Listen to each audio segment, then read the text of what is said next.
Hey, sovereign wealth builders, Simon Dixon here, and welcome to 2026. It's the first live stream. I hope you enjoyed all my interviews and the roadshow that I did. I told you I was going to go a little bit nuts on the podcast, but I never want to reveal my location when I'm traveling. But I hope you enjoyed that throughout December. And now we've got a lot to catch up on. Do you know what? So much has happened. I've really had to filter out what we're going to be covering today to make sure that you get the most important stuff, because everybody is getting it wrong. If you're following the mainstream media, you will be whipped up into a frenzy right now, thinking it's World War III without understanding where on the map, who's going to benefit, who's not going to benefit, who's going to war, who's not going to war. But what do? We don't listen to the politicians. We don't listen to the media. We follow the money and say, where are the big money investing? And what does that mean? Because everything they're telling you is a lie. And so hopefully you've got a good idea of the framework that I used in order to do that. And we're going to be covering lots of stuff today. So we are in the midst of several major currency wars, and I had to pick out 5 of them. There's actually more of them right now. So we're going to be covering, the title of this episode is Currency Wars, Power Struggles, and basically regime changes. What does it mean? And what is the real translation? I'm going to be describing exactly what the money is saying. So we're breaking it up into 3 parts as usual. This week in Bitcoin and technology. And in this one, I'm going to be covering 5 currency wars. And I'm going to share with you how Bitcoin is playing an increasing role, as well as stablecoins, in many of these geopolitical trends that are happening right now. And there is a civil war within America, which is personified by the Clarity Act. What comes out of the Clarity Act is really important. I've got some really good news for you and some really bad news for you. And you need to be aware of it because it impacts everything on the macro side, the geopolitical side, as well as how you're investing right now. In part 2, this week in macro, we're going to be exposing the theater between BlackRock, Trump, the Federal Reserve, what it actually means, the power dynamics, the power struggles, and where the money is actually going to be going now that we're in this fiscal dominance environment. In part 3, we're going to be doing this week in geopolitics, where we put it all together, and I had to pick out the most important ones. We're going to be analyzing the real story behind what's going on in Iran right now, what's happening in Yemen, and what happened in Venezuela, and the truth behind it, because nobody's getting it right. If you're following the media, you're not going to understand what's happening right now. And what do these regime changes actually mean, what to expect next, what the predictions are, and whether we're on track. So without further ado, let's jump right into part 1 this week in Bitcoin and tech. And we're going to be covering the 5 currency wars, Bitcoin's role, the role of stable coins, and the civil war with Clarity Act. And most importantly, what you need to know about what you're walking into with Clarity Act right now.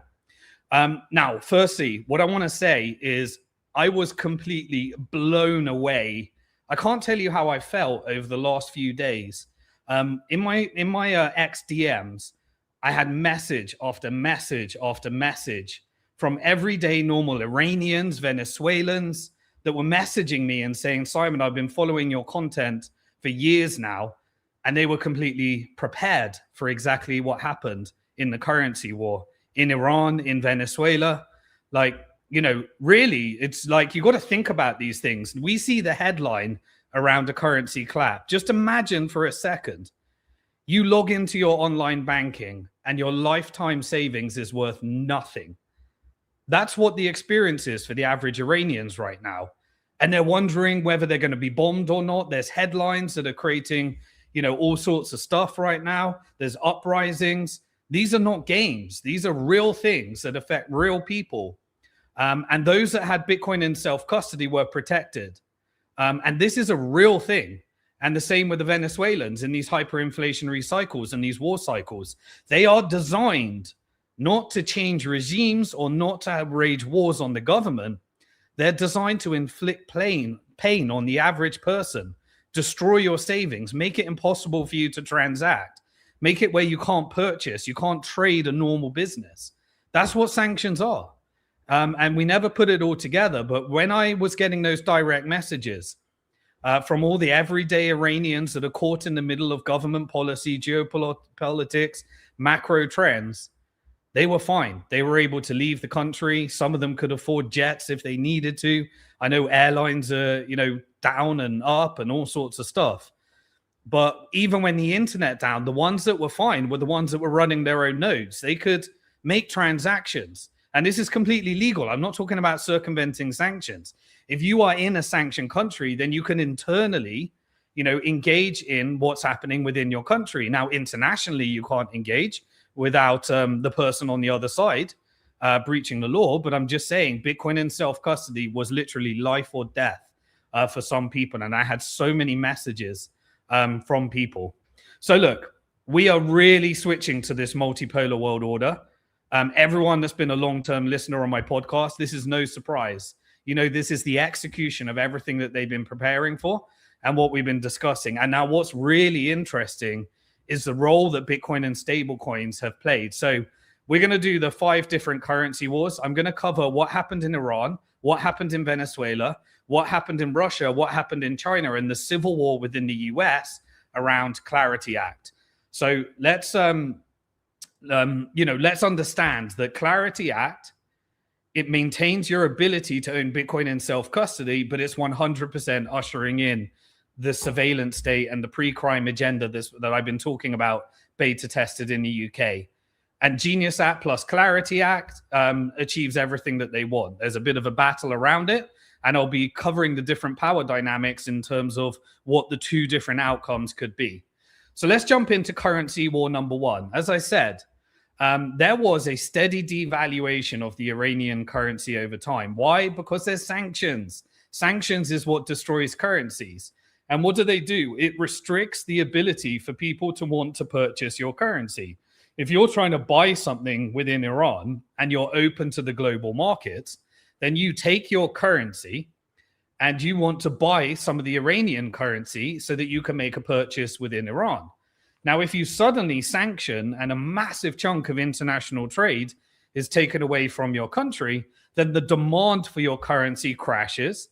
As the demand for your currency crashes, it either is, you're either able to trade your way out of it by creating these different mechanisms for using your resources and trade with countries like China and Russia that have the geopolitical might to be able to still trade, or you end up printing some money internally, and that creates an inflationary cycle. And then when you have an inflationary cycle, the cost of goods go up, people's savings are depleted, and you essentially inflate away people's savings at a faster and faster rate.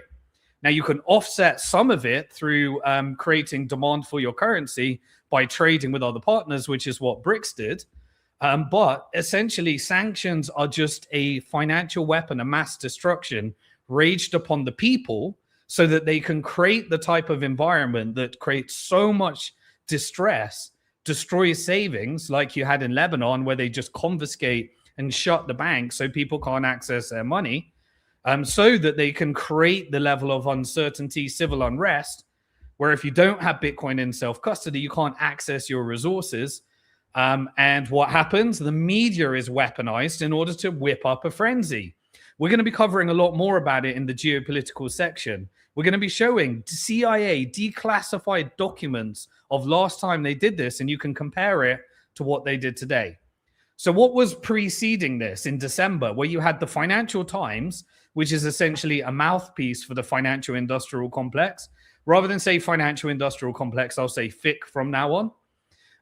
And they were reporting that Iran is selling weapons using cryptocurrency because they wanted to precursor what actions they wanted to take next. So there was articles around using stablecoins and Bitcoin in order to transact weapons within the jurisdiction.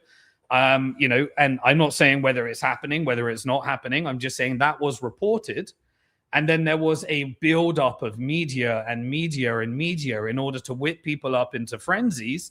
And then there obviously was some financial industrial complex FIC manipulation. They activate their network of hedge funds so that they can have sudden shocks in the currency, and leading up to what I think were, genuine unrest or protests around the economic circumstances that are created by not complying with the financial industrial complex and the FIC. And so the currency really had a sudden correction by approximately 40%. And then we're told that inflation surged at about 70%. Now, remember, there is black markets within a country that is sanctioned because you have to find these alternative routes in order to survive. But we're told by the media that there was an inflationary spike of about 70%. Now, take that with a grain of salt. How could they possibly know in real time? But, we get this massive onslaught that there is a currency. Now, remember, the euro and the dollar were the currency that they were measuring it in, but not many euro and dollar trades are happening in an organic market when you're sanctioned. So they can suddenly whip a low liquid currency into a frenzy when there's not much liquidity between the euro, the pound, and the dollar and the Iranian currency. And so it's very easy to manipulate those numbers and destroy the value, and then it goes into the black market, and you end up in this situation where you can really, really create the violence and the environment and the civil unrest that turns what might be a peaceful protest into something where lives are put on the line.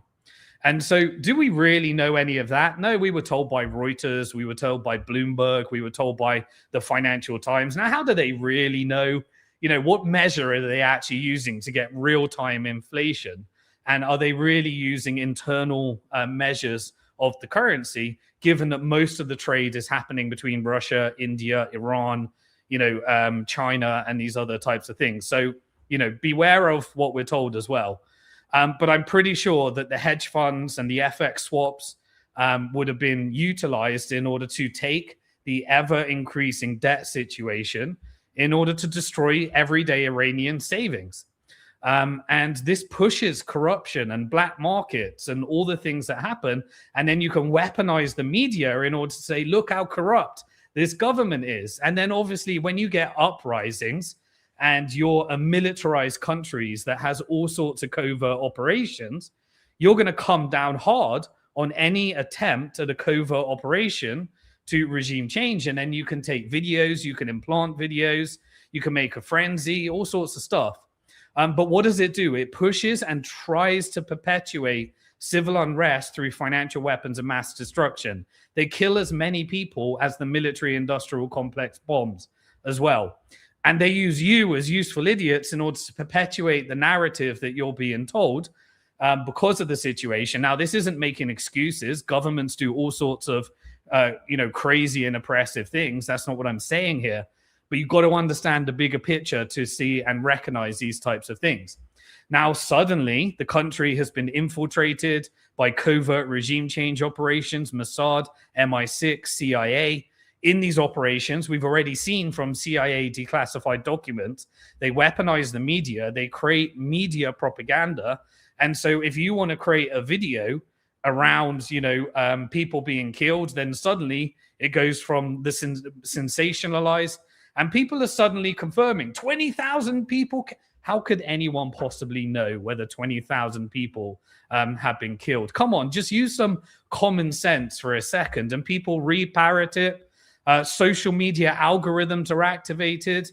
You get freedom of speech, but not freedom of reach. Elon starts using his covert regime change, technical industrial complex operations.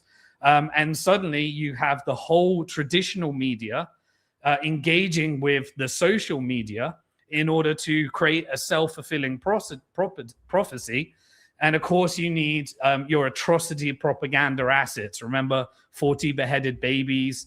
You push out these assets and you weaponize people's emotions in order to make them think that they're preventing and doing good when they're doing more harm than anyone.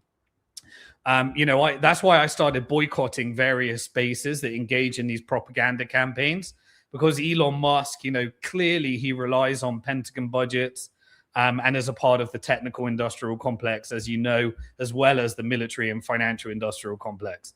But anyway, what is the net result? Savings are completely destroyed. Civil unrest is manufactured. And what happened during the last 12-day war? Well, remember, if you're a long-term listener, you would have watched my content. You can go back to my blog on SimonDixon.com.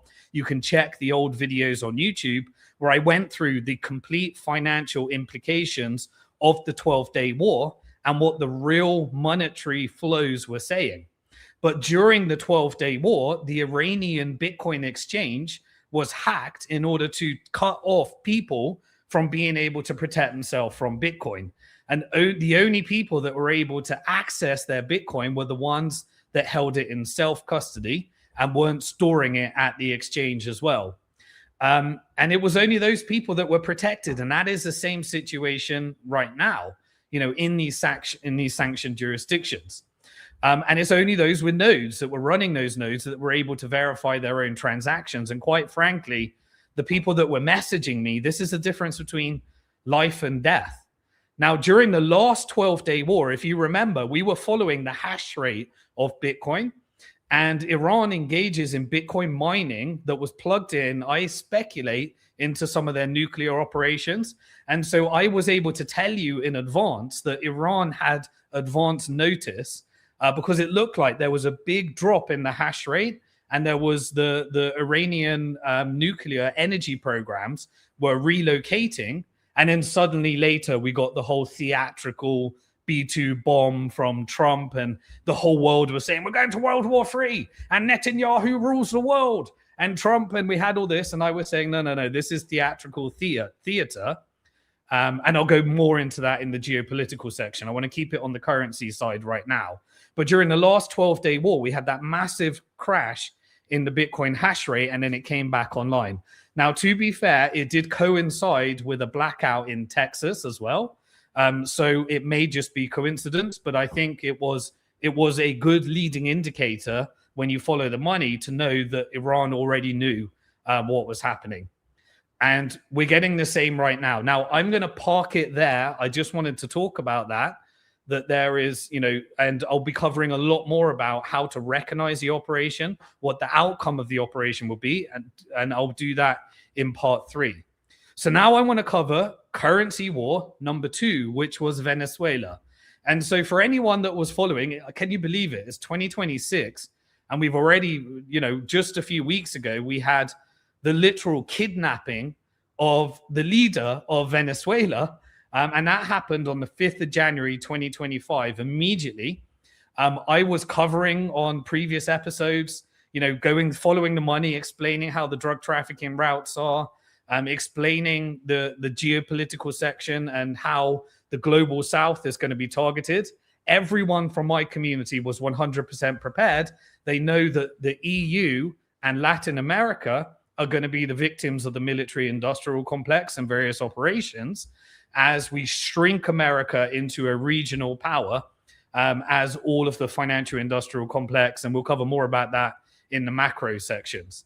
But anyway, 6 days after Maduro was kidnapped and brought over to America to face his trial, and the case started, immediately Tether, the largest stablecoin, froze $182 million of USDT. Now, there were Venezuelan wallets. Now, how we know whether they're Venezuelan wallets? Well, because Tether is not Bitcoin. Tether is a centralized company that creates a blockchain denominated dollar, and they have to comply with law enforcement and law regulations, which are now being defined by Genius Act and Clarity Act with the case of America as well.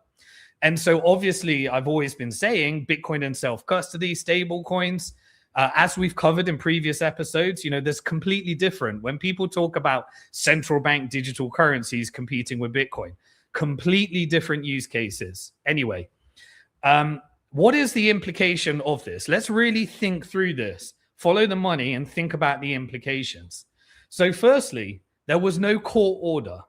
There was no due process.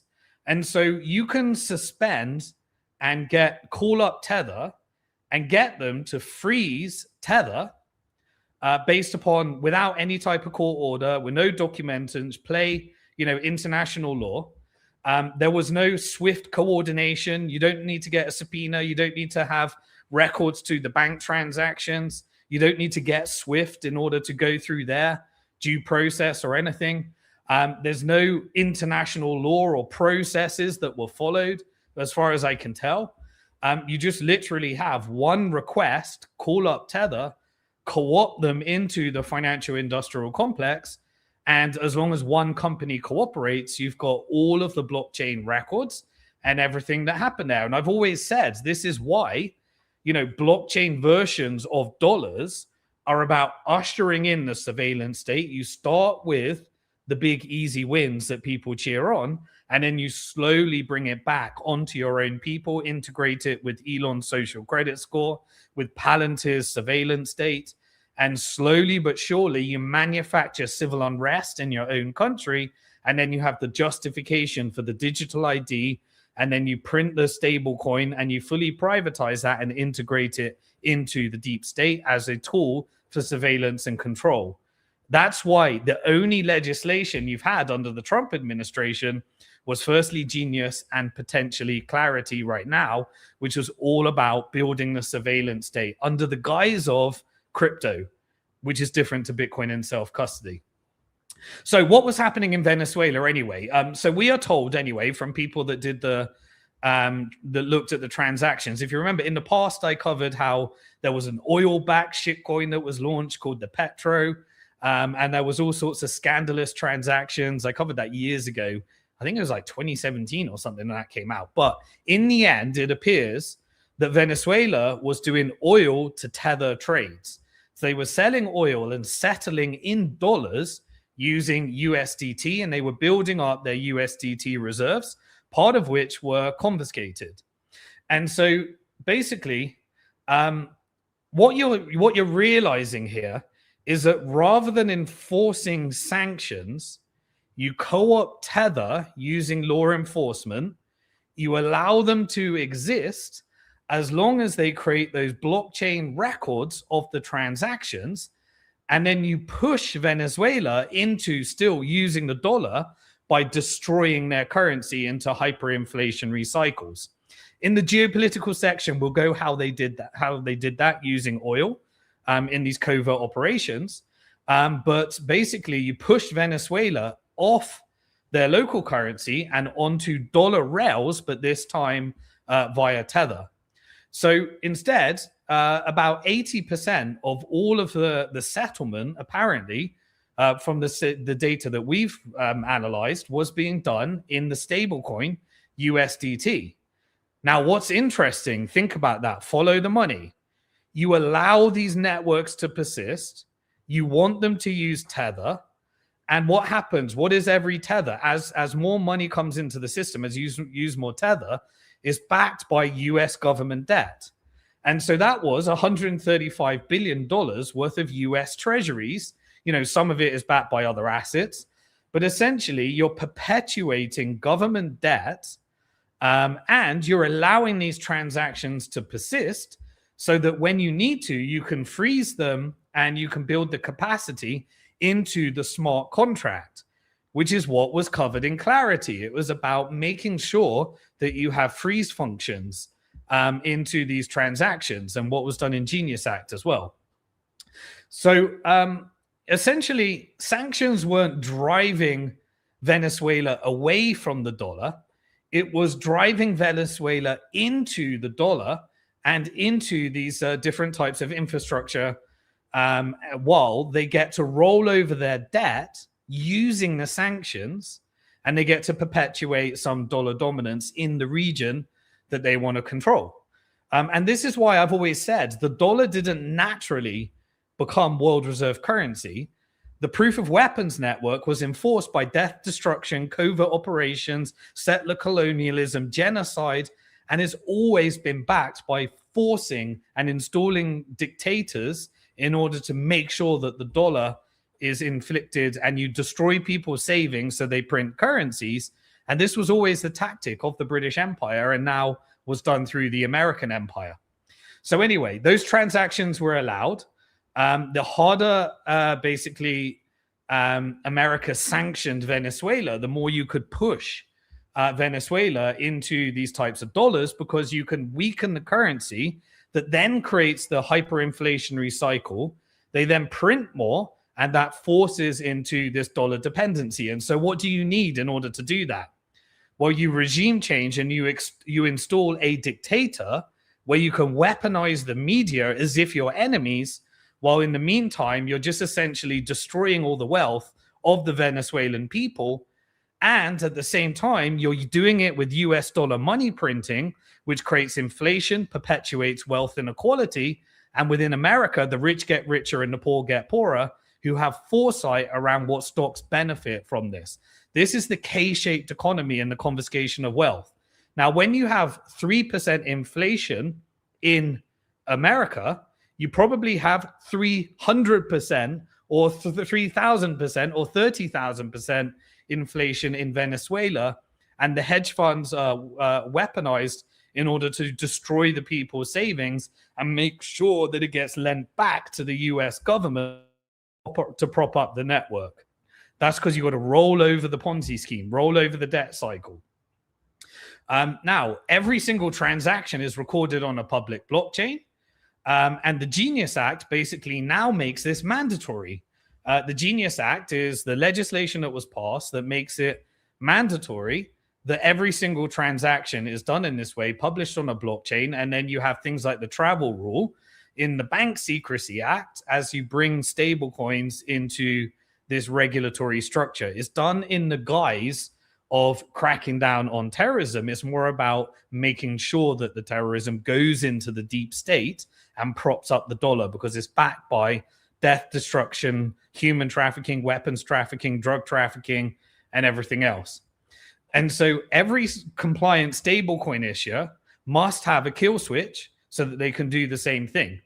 And so, you know, that's a... and so the rumors were pushed out there as well at the same time as the oil was being targeted. You know, what was the media weaponized? The media was saying, we're saving the people, you know, but then the thing I love about Trump is he tells you 10 lies, but one of them just says, yeah, it's our oil. We want the oil. And now all of a sudden everyone's cheering it on and they're okay with it when before they weren't okay with it. But, you know, I just want you to understand you're cheering on what you're doing to the people and their regular savings. And that's why, you know, Bitcoin in self-custody is the peaceful resistance. Resist against proof of weapons with proof of work. And the only people that were saved were the ones that were doing it in self-custody as well, completely legally and doing it by the law as well. But what media pushed out there immediately, they were saying that there's approximately a Bitcoin strategic reserve in Venezuela that they were estimating at 650,000 Bitcoin, which would put it as almost similar or, to Michael Saylor's strategy reserves, but certainly the largest country reserves. And America has been stealing Bitcoin from victims of scams and putting it on the government's balance sheet at the moment. We'll go through a bit more of that when we do the China operation as well. So anyway, Tether was frozen by this currency devaluation long-term operation. And maybe that leads to the 650,000 Bitcoin disappearing, confiscation. Who knows? We'll see. Maybe it was all rumors. Maybe it was the bit that Maduro and the other people that might have been in on the operation allowed it to happen. Maybe this is their reward. We'll keep trying to track it. I didn't see any credible sources of wallet addresses and where that was, but there was certainly a whole load of stories around it. Yeah. So anyway, as a result of that, now the largest underground reserves of oil that we're reported is now, we're told, under US control. But it already was, and I'll go a bit more into that in the macro and geopolitical section because the numbers don't add up. I really crunched the numbers, and we'll make sure we understand what's really happening and the power dynamics behind it, because everyone was saying this is about pumping up the dollar when the financial industrial complex is weakening the dollar. And I'll be going through a lot more of that in the macro section. So anyway, the Bitcoin could be it can't be frozen. You have to have somebody that agrees to hand over the private key. The Tether has the kill switch. So you're starting to understand the difference here between Bitcoin in self-custody versus Tether, which is created by a private corporation.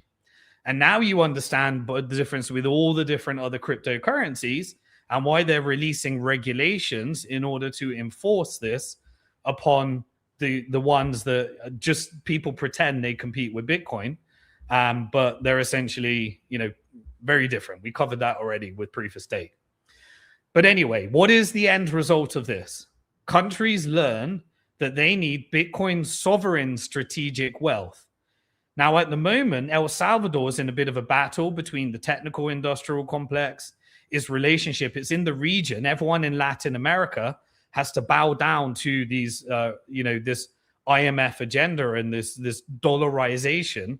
And because El Salvador is a dollarized economy, it started building Bitcoin strategic reserves, but it hasn't built enough to resist fully from the IMF. But they're doing it where you can publish the wallet address and you can actually see that they belong on the balance sheet of the country in order to be able to build up some sovereign protection in these currency wars at the same time as, being subordinate to their previous IMF debt.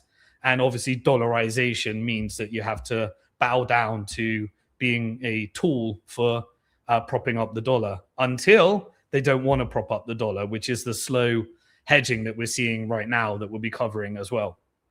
Anyway, what does this actually mean? Let's think about it a little bit more. What was the impact of sanctioning Russia's assets?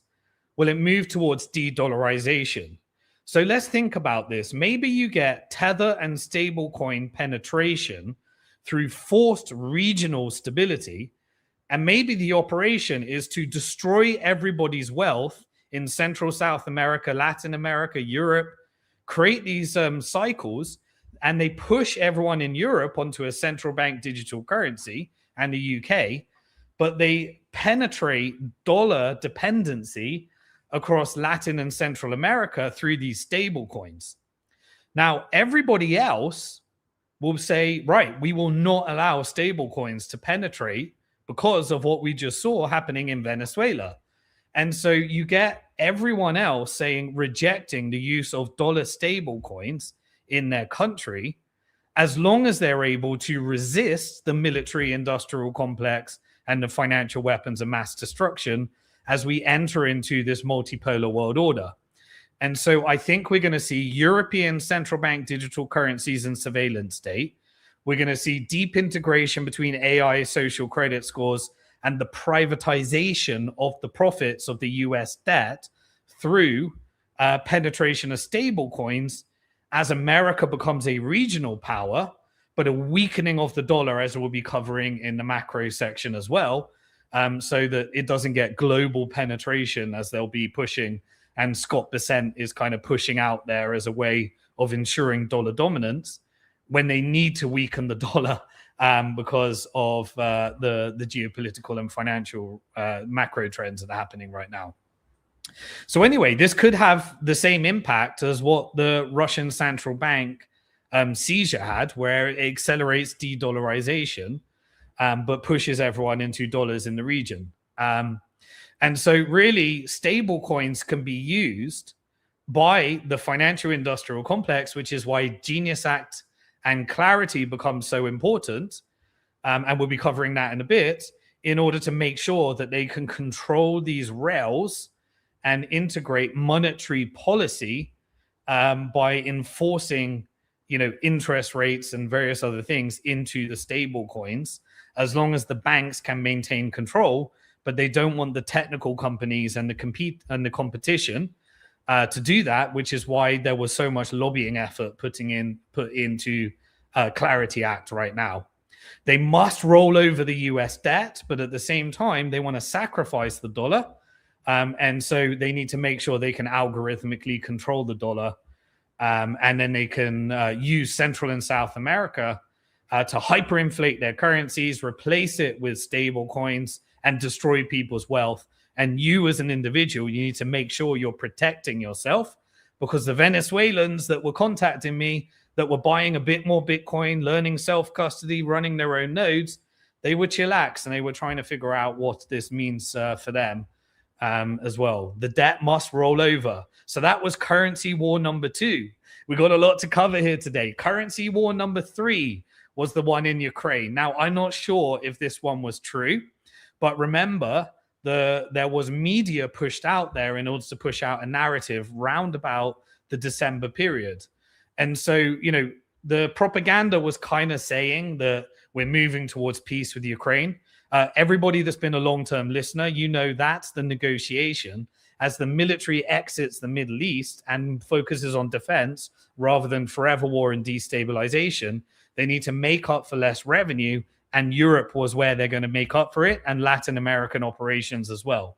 So there's not going to be peace when I'm following the money. There's still a lot more money to push out from the euro dollar in order to vassalize Europe into the FIC further and further and further as well. But there was interesting announcements that came out from Russian propaganda and Russian media that the US is allegedly exploring, how to actually mine Bitcoin in partnership with Russia on Russian occupied territory within Ukraine. And so it was put out by Putin, so take from that what you want.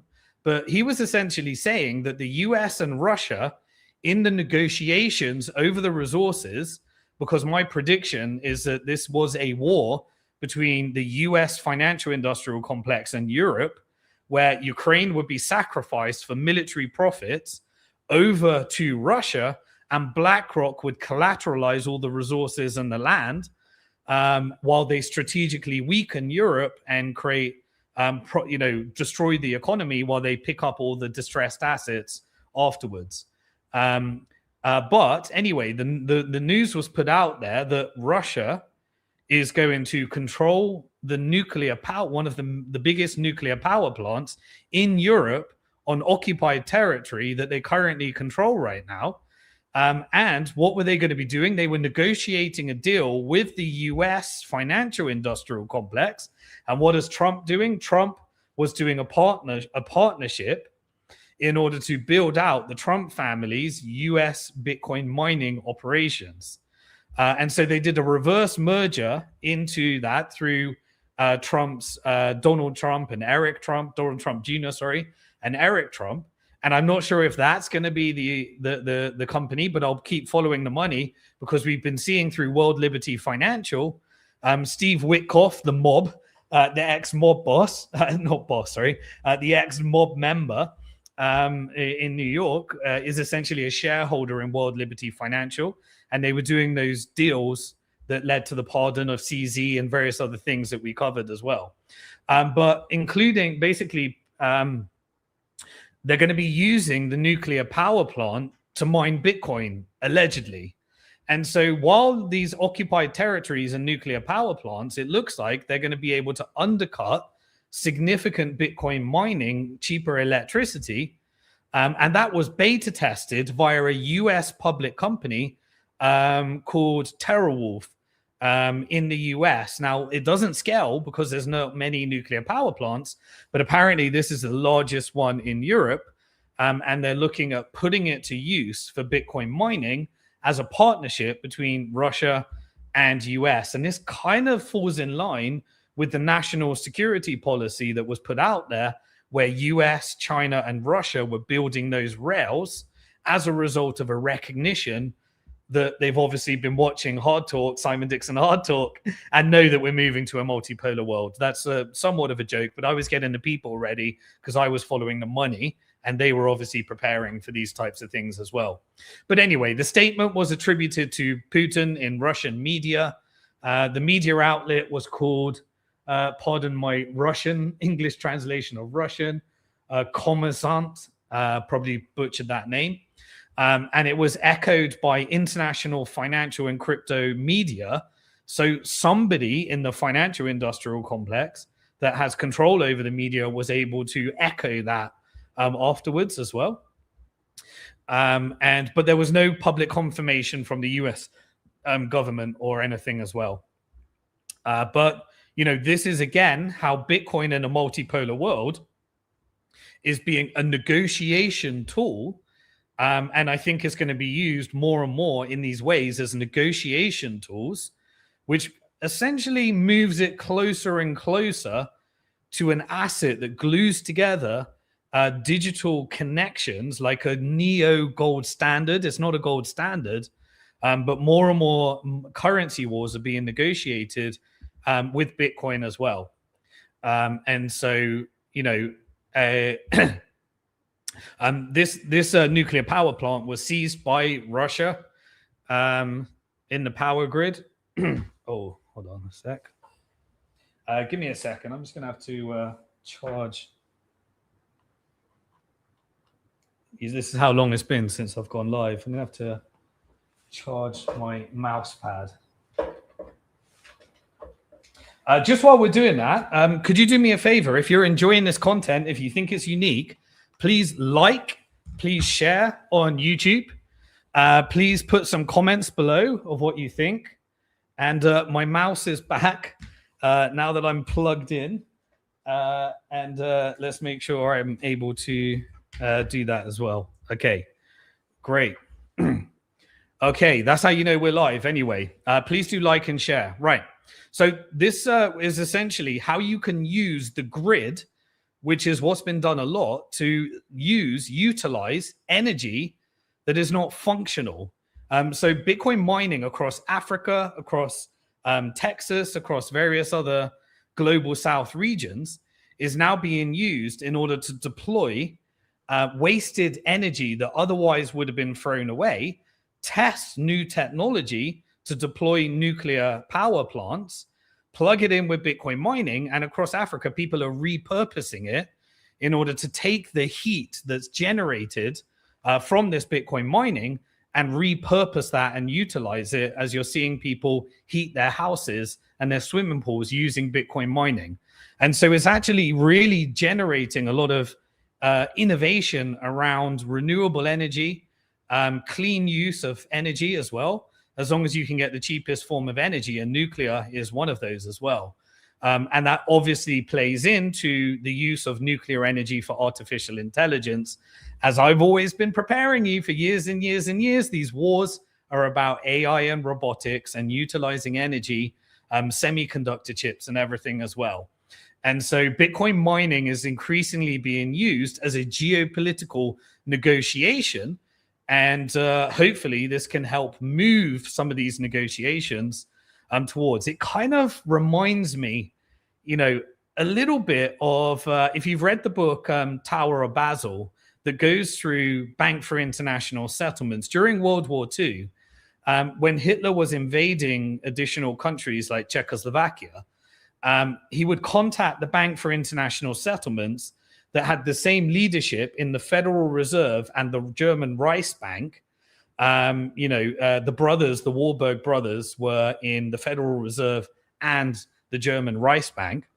And they were partnerships between what later became the foundation of the CIA the Bank for International Settlements would essentially say, as Hitler invaded a new country, they would change the label and say, you know, this gold at the Federal Reserve and the Bank of England, that's now Germans.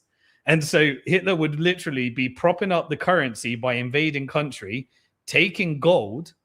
And then the Bank for International Settlements had gold at the Bank of England that they were now saying belongs to Germany, which essentially is funding both sides of the war, because England was about to join World War II at that point.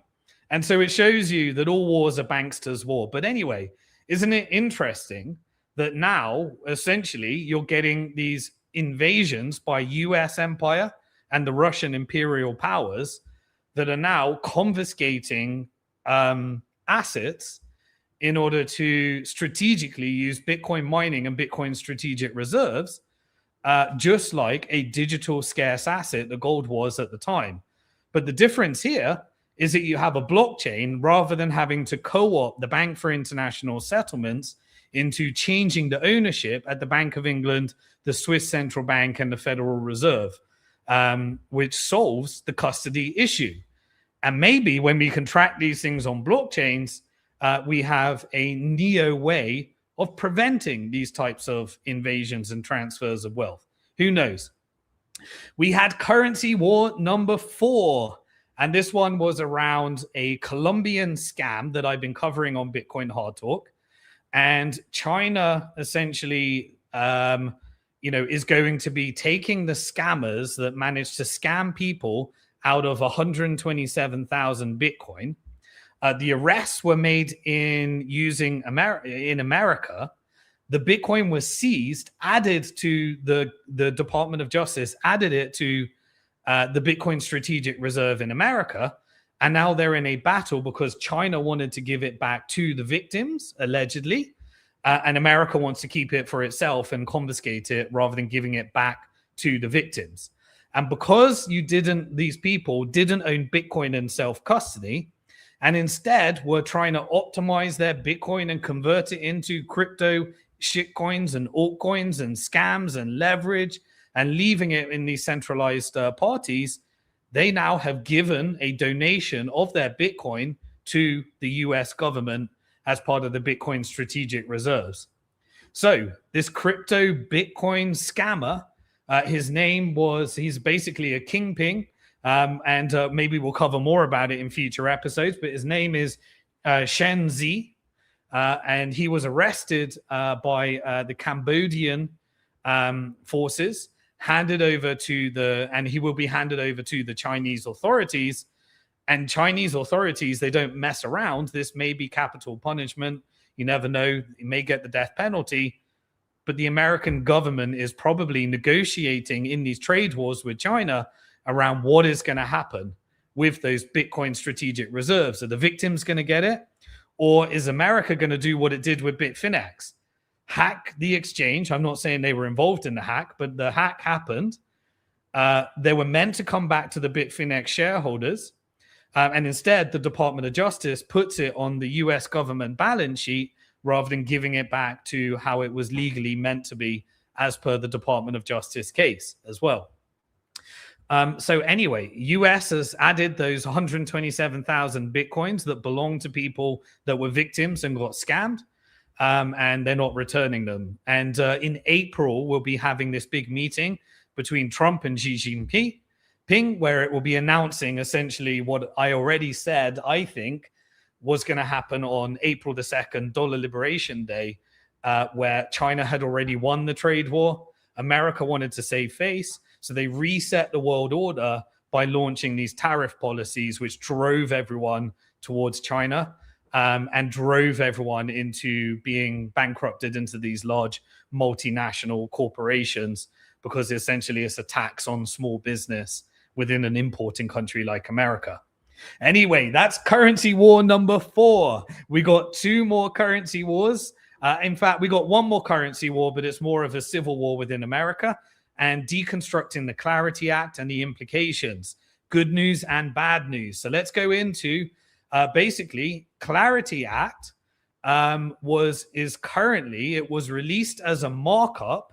It wasn't approved before the Christmas period. Now we're moving into midterm elections, and it's not clear whether this will be approved or whether it won't be approved. But essentially, a markup was released for Clarity Act, which was designed at defining who's going to regulate what. Now, in Genius Act, which we covered previously, I talked about how it gave banks the ability to use their federal reserves to launch stable coins, and it created a competitive advantage to those that have banking licenses, because they can offer yield. And if you can offer yield on a stable coin, that can lead to a drain of bank reserves.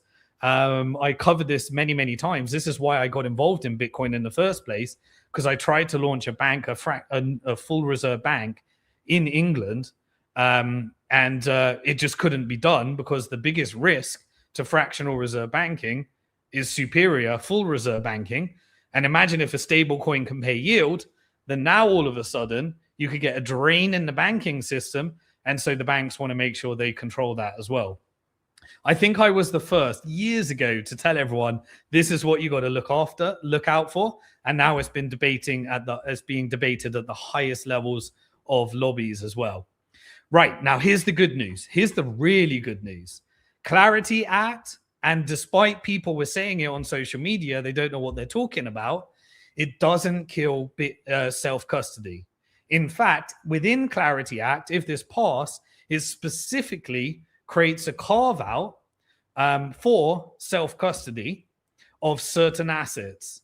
It defines what's a commodity, what's a security. And guess what? Bitcoin is defined, no surprise there, as property, which would be any exchanges regulated under the Commodities and Futures, CFTC, the Commodity and Futures regulators as well. But what does it do? Exactly what I said it would do. Now, the good thing is you got the carve out. So you get to protect yourself with Bitcoin in self-custody. And so how are they reacting to that? Well, it's how I told you.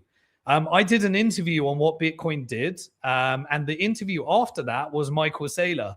Michael Saylor, as I've been warning people, has become a tool for centralizing as much Bitcoin into Wall Street wrappers and leveraging it up in order to create tools for fractional reserve banking to borrow against your Bitcoin so that the financial industrial complex can manipulate the short-term price of Bitcoin. And when Michael Saylor was on What Bitcoin Did, he had some crazy hissy fit because people were calling it out for what it is. After my interview with Danny Knowles on What Bitcoin Did, he asked some questions around Michael Saylor. Michael Saylor freaked out, and for some reason, he used to follow me when on X when he was getting into Bitcoin and learning about Bitcoin, and now he's unfollowed me. I just talk the truth. I just say it is what it is. No offense against Michael Saylor, but when you have a public company and you're subordinate to corporate bondholders, you are a tool of the financial industrial complex, and your message is to centralize as much Bitcoin as possible. And fortunately, people are able to resist it with self-custody if this is introduced within Clarity Act. But what does it do? It does exactly what I said it would do. Clarity Act expands the surveillance state and introduces it into tokenized real-world assets, stable coins, so that now you can have programmable money into the control grid. And this is for the very same type of financial weapons of mass destruction and currency wars that I told you about in the other operations. So it regulates crypto intermediaries, which essentially means that all of the on-ramps and all of the off-ramps, those traditional financial institutions, those exchanges, when I was trying to support the Bitcoin industry, I invested in exchanges in India, in Venezuela, in Argentina, in India, in Africa, in Kenya, in Nigeria, in the US, Kraken, Coinbase, Bitstamp in Europe, various other ones. And later they got co-opted into shitcoin casinos, and some of them became massive banks, essentially like Coinbase now. But when people really needed the on-ramps, I was investing in many of the exchanges and pooling together finance. We essentially created at Bank to the Future like the BlackRock of Bitcoin companies, but now we're unwinding some of those positions because we want everyone to be in Bitcoin in self-custody to protect themselves rather than being a part of the problem. But anyway, the on-ramps and the off-ramps of traditional financial institutions, that brings them into this legislation, but you can still take your Bitcoin off the exchange and hold it in self-custody as well. Right, what I want to do for Currency War 5, because it's different to the other four, I just want to discuss some of the power dynamics that I think we're witnessing in real time. Now, the very powerful lobby was the bank lobby. That's how they control Senate, Congress. It's a pay-to-play system. Politicians are prostitutes. They pretend that they're working for the American people, but they work for American corporate power as well. But there was a new lobby that came from the Trump administration, which was the crypto lobby. And so when Trump came to Bitcoin 2024, or I think it was 2024, yeah, the crypto lobby was in full force. And the new elite Bitcoin centralized companies ended up being the new powers. And this is why I think Tether is important, Coinbase is important, Circle is important. These were all companies that I invested in originally, but now they have just become a part of the apparatus. So as they go public, I'll be shedding my positions and making sure going back into helping people get into Bitcoin and self-custody rather than creating these centralized honeypot surveillance machines that are being built with this as well. So anyway, the bank lobby that were involved in Clarity Act, that were involved in doing write-ups and pushing active resources to control this piece of legislation was primarily JP Morgan, who essentially gets a covert central bank digital currency using their reserves at the Federal Reserve. Bank of America, who is pushing out campaigns right now in order to disincentivize. They're basically saying, if you support yield on stablecoins, you'll break the banking system and we'll have a massive drain, as exactly as I said. So Bank of America is pushing that out there right now. Citibank was involved and Wells Fargo, essentially the shareholders of the Federal Reserve, making sure they have the next control grid of monetary policy, pretending like there's independence with the Fed. We'll be covering more about that in the macro section as well. Anyway, what did they want? What did they pay for? What did they lobby for? Well, they wanted a ban that was in the current draft has a ban on tokenized equities. Now, immediately, they also want to basically make it where the companies have to implement surveillance policies on par with the Bank Secrecy Act. No surprises there. They also wanted to make sure that you kill rewards and yield on stable coins. That's what all these things I said that they would want to do. And so now we're getting the crypto lobby that are putting a resistance against it. And interestingly, remember what I covered in previous episodes at the tail end of last year? Brian Armstrong, the CEO of Coinbase, was pictured with Larry Fink, the asset manager faction of power.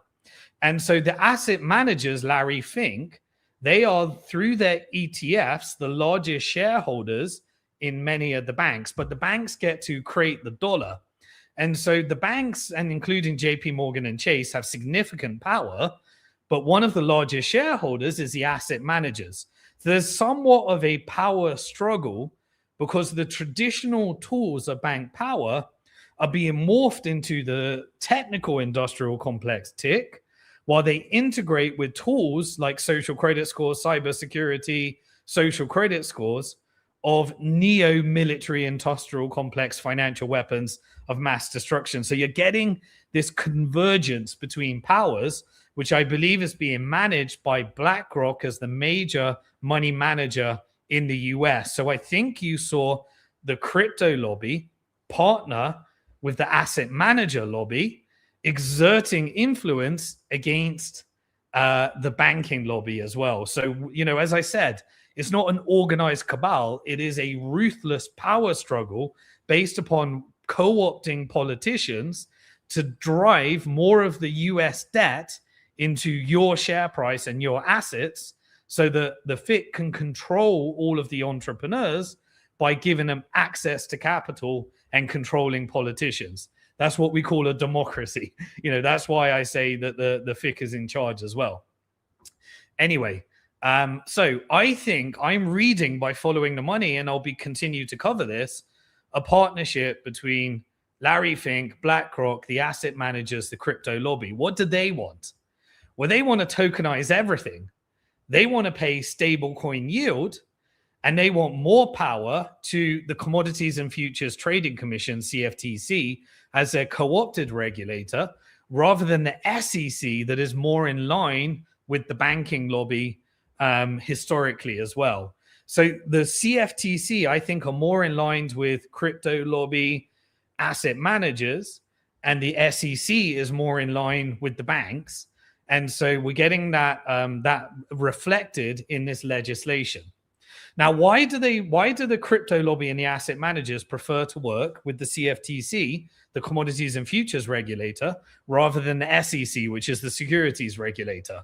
The answer is because commodities do not have things called accredited investor rules.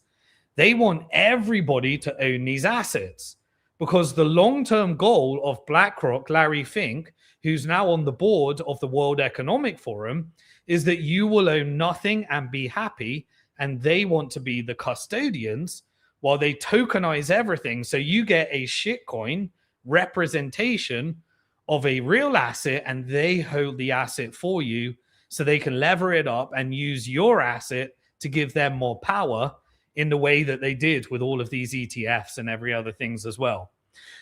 So they want everybody to be able to buy these tokens. Now, within securities, there's like a 1-year restriction. You have to be a high net worth investor. You have to have a certain level of income. And so obviously the asset managers and crypto lobby don't want that, which is why I think you're seeing Coinbase and BlackRock who want a custody. They want everybody to be able to tokenize these assets. And they want you to own nothing and be happy so that they can charge rental fees and become tools for this neo-fic power that's emerging as a result of not just financialization, securitization, but now tokenization. And then they can use their TIC, the technical industrial complex, to integrate these social credit scores and this Orwellian 1984 nightmare and programmatically put it into the stablecoin. Your escape is Bitcoin and self-custody. And of course, they weaponize people like Saylor, the ETFs, to centralize as much and make sure you don't have your Bitcoin in self-custody. Then they co-opt companies like 21 Inc., 21 Inc., which is a partner with Cantor Fitzgerald. That's the Commerce Secretary, Howard Lutnick, who was ex-neighbors with Jeffrey Epstein.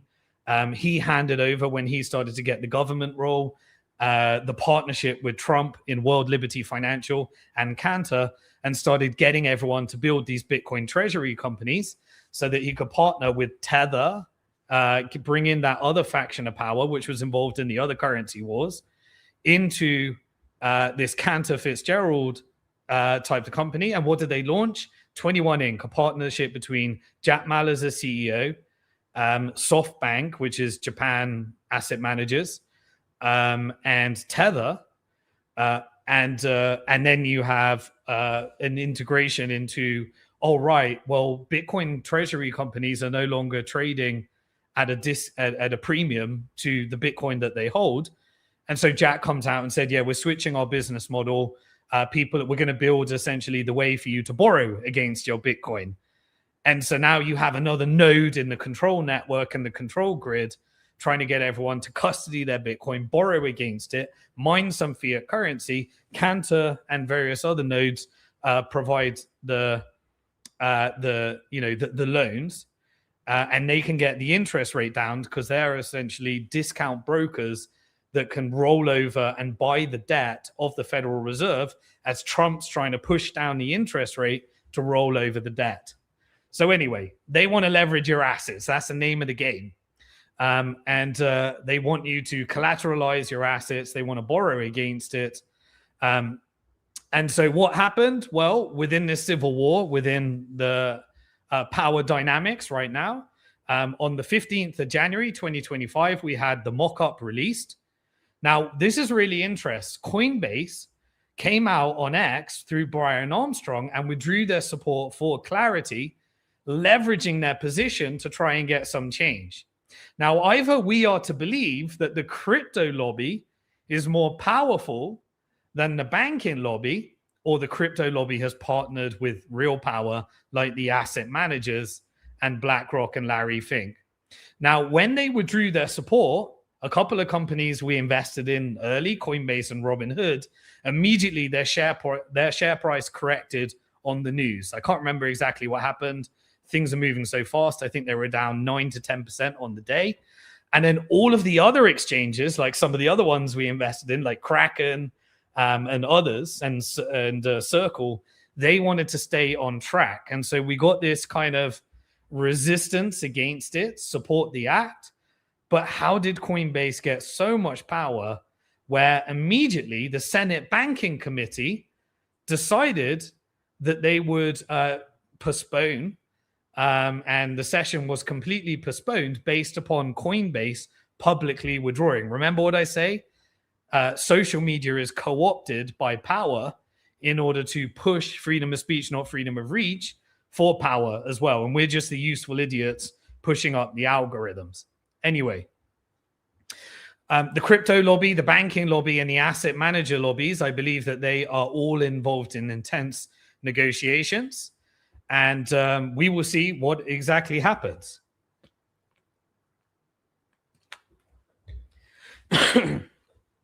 Right. So anyway, let's make sure that you understand what's in Clarity Act, and that is going to be the end of the currency war. Bitcoin and stable coins are becoming increasingly more important. So you've got to understand this in understanding where technology is going, macro, and the geopolitical side as well. So most important thing, there was an explicit prohibition and carve out and protection, that makes sure that you can own self-custody. So Bitcoin in self-custody is protected if this goes through. Individuals, they have the rights to, with specific language, hold their own private keys. So that means you can own it in self-custody. You can have a hardware wallet. You can use self-custody wallets, no problem. And those wallets don't need to be regulated within this complex.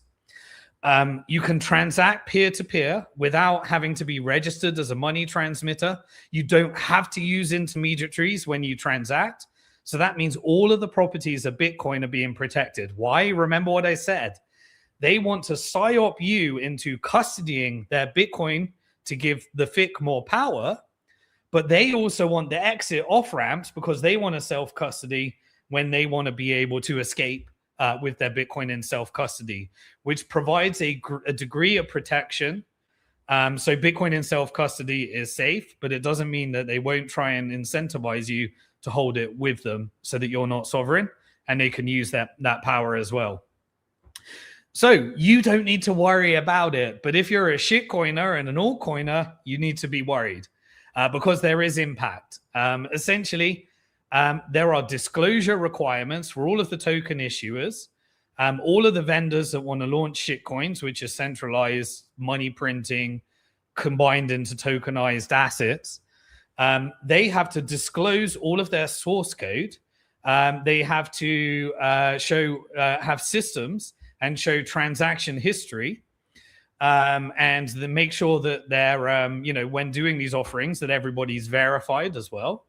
The token supply, the governance, everything, and the economic design needs to be disclosed, which is a good thing because when you've got these essential securities, it's good for investors to know. So there is a transparency regime, but we know that they weaponize transparency regimes for other things as well. There's market structure clarity between who you need to be regulated by. Do you need to be regulated by the Securities and Exchange Commission as a security or as a commodity? And there is a new asset class called a digital commodity. A digital commodity is regulated by the CFTC, and digital securities, which is a new asset class, is regulated by the Securities and Exchange Commission. There is a safe haven for anybody that is developing decentralized finance. So DeFi contract developers don't have to register with the regulators.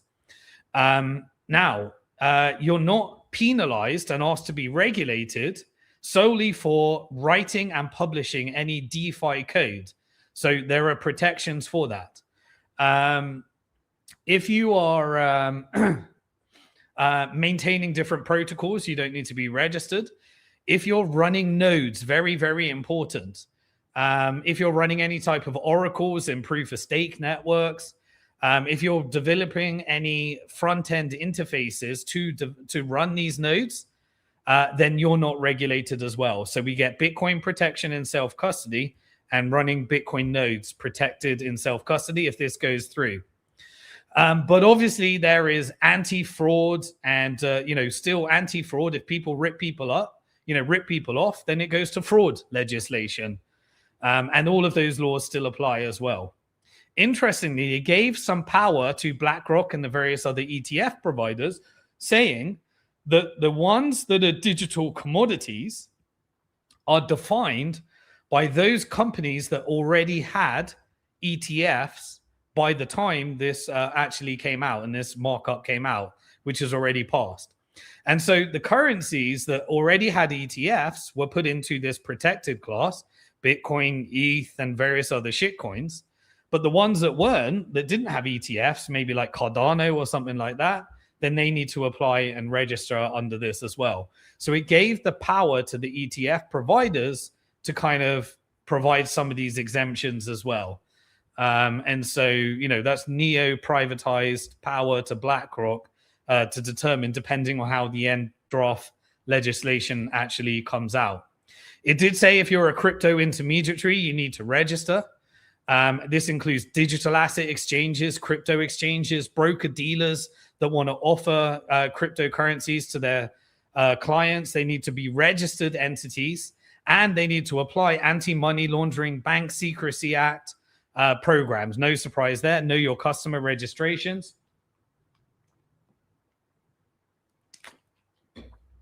They need to keep records. They need to surveil those transactions. They need to report suspicious activities. They need to know the source of funds, source of wealth. They need to prove what you're doing with those funds. And if they're suspicious of any of those transactions, they need to report it to FATCA and various other financial crimes and OFAC regulators as well, which is just similar to transaction monitoring and traditional financial institutions. So it brings those in line in terms of surveillance policies with traditional financial institutions. Now, if an exchange holds crypto or Bitcoin for someone else, they can only hold it with a qualified digital asset custodian. And so those digital asset custodians like Fidelity want to hold it, and the exchanges will be required to do that rather than holding it in some kind of cold storage. So they're adding degrees of separation. Now, people got this wrong. They were saying that means that you can't self-custody your Bitcoin. Of course you can. It just means if you buy it from an exchange, store it with an exchange, they need to hold it with a qualified custodian, and they need to have all that surveillance policy. But if you withdraw it from the exchange, which you're allowed to because it protects self-custody, then that doesn't apply to you. Obviously the Trump administration arrested and put in prison the Samurai wallet holders, which became politicized because they were developing self-custody technology that allows you to anonymize, use coin joins and various other things. So there's still a bit of work here. But anyway, individuals are able to self-custody. Don't believe what people were saying on social media. So in summary, this internal civil war, currency warfare, using Clarity Act that was propped up by banking lobbies, crypto lobbies, and asset manager lobbies, it does not ban self-custody. It does not require any individuals to use government-approved wallets or anything like that. It does not restrict or centralize peer-to-peer transactions. These are all good things. It does not require all of the DeFi builders or self-custody builders to register with regulators, but it does let the bank lobby, win. In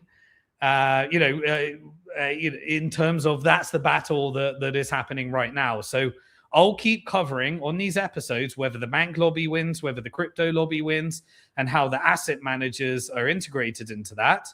And so I've just got one final warning that I hopefully, just as a lesson, New York City Mayor, what's his name? Eric Adams. Eric Adams, you shitcoin scamming piece of crap. He launched a crypto token claiming that it would be utilized, this shitcoin, probably Solana-backed meme coin, that it would be utilized in order to fight anti-Semitism and anti-Americanism. So the New York mayor, or sorry, what is his role? New York, anyway, I said it earlier. New York mayor, yes, Eric Adams, decided to scam people, launch a coin to attack anti-Semitism to support Americanism, and rug pulled money out of it as soon as it hit a certain level of market capitalization. The coin crashed over 81% from the peak on its launch. And he rug pulled, whoever developed the contract, rug pulled the money out of it. It was just a classic rug pull. Why are you still falling for that if you were involved in any of these things?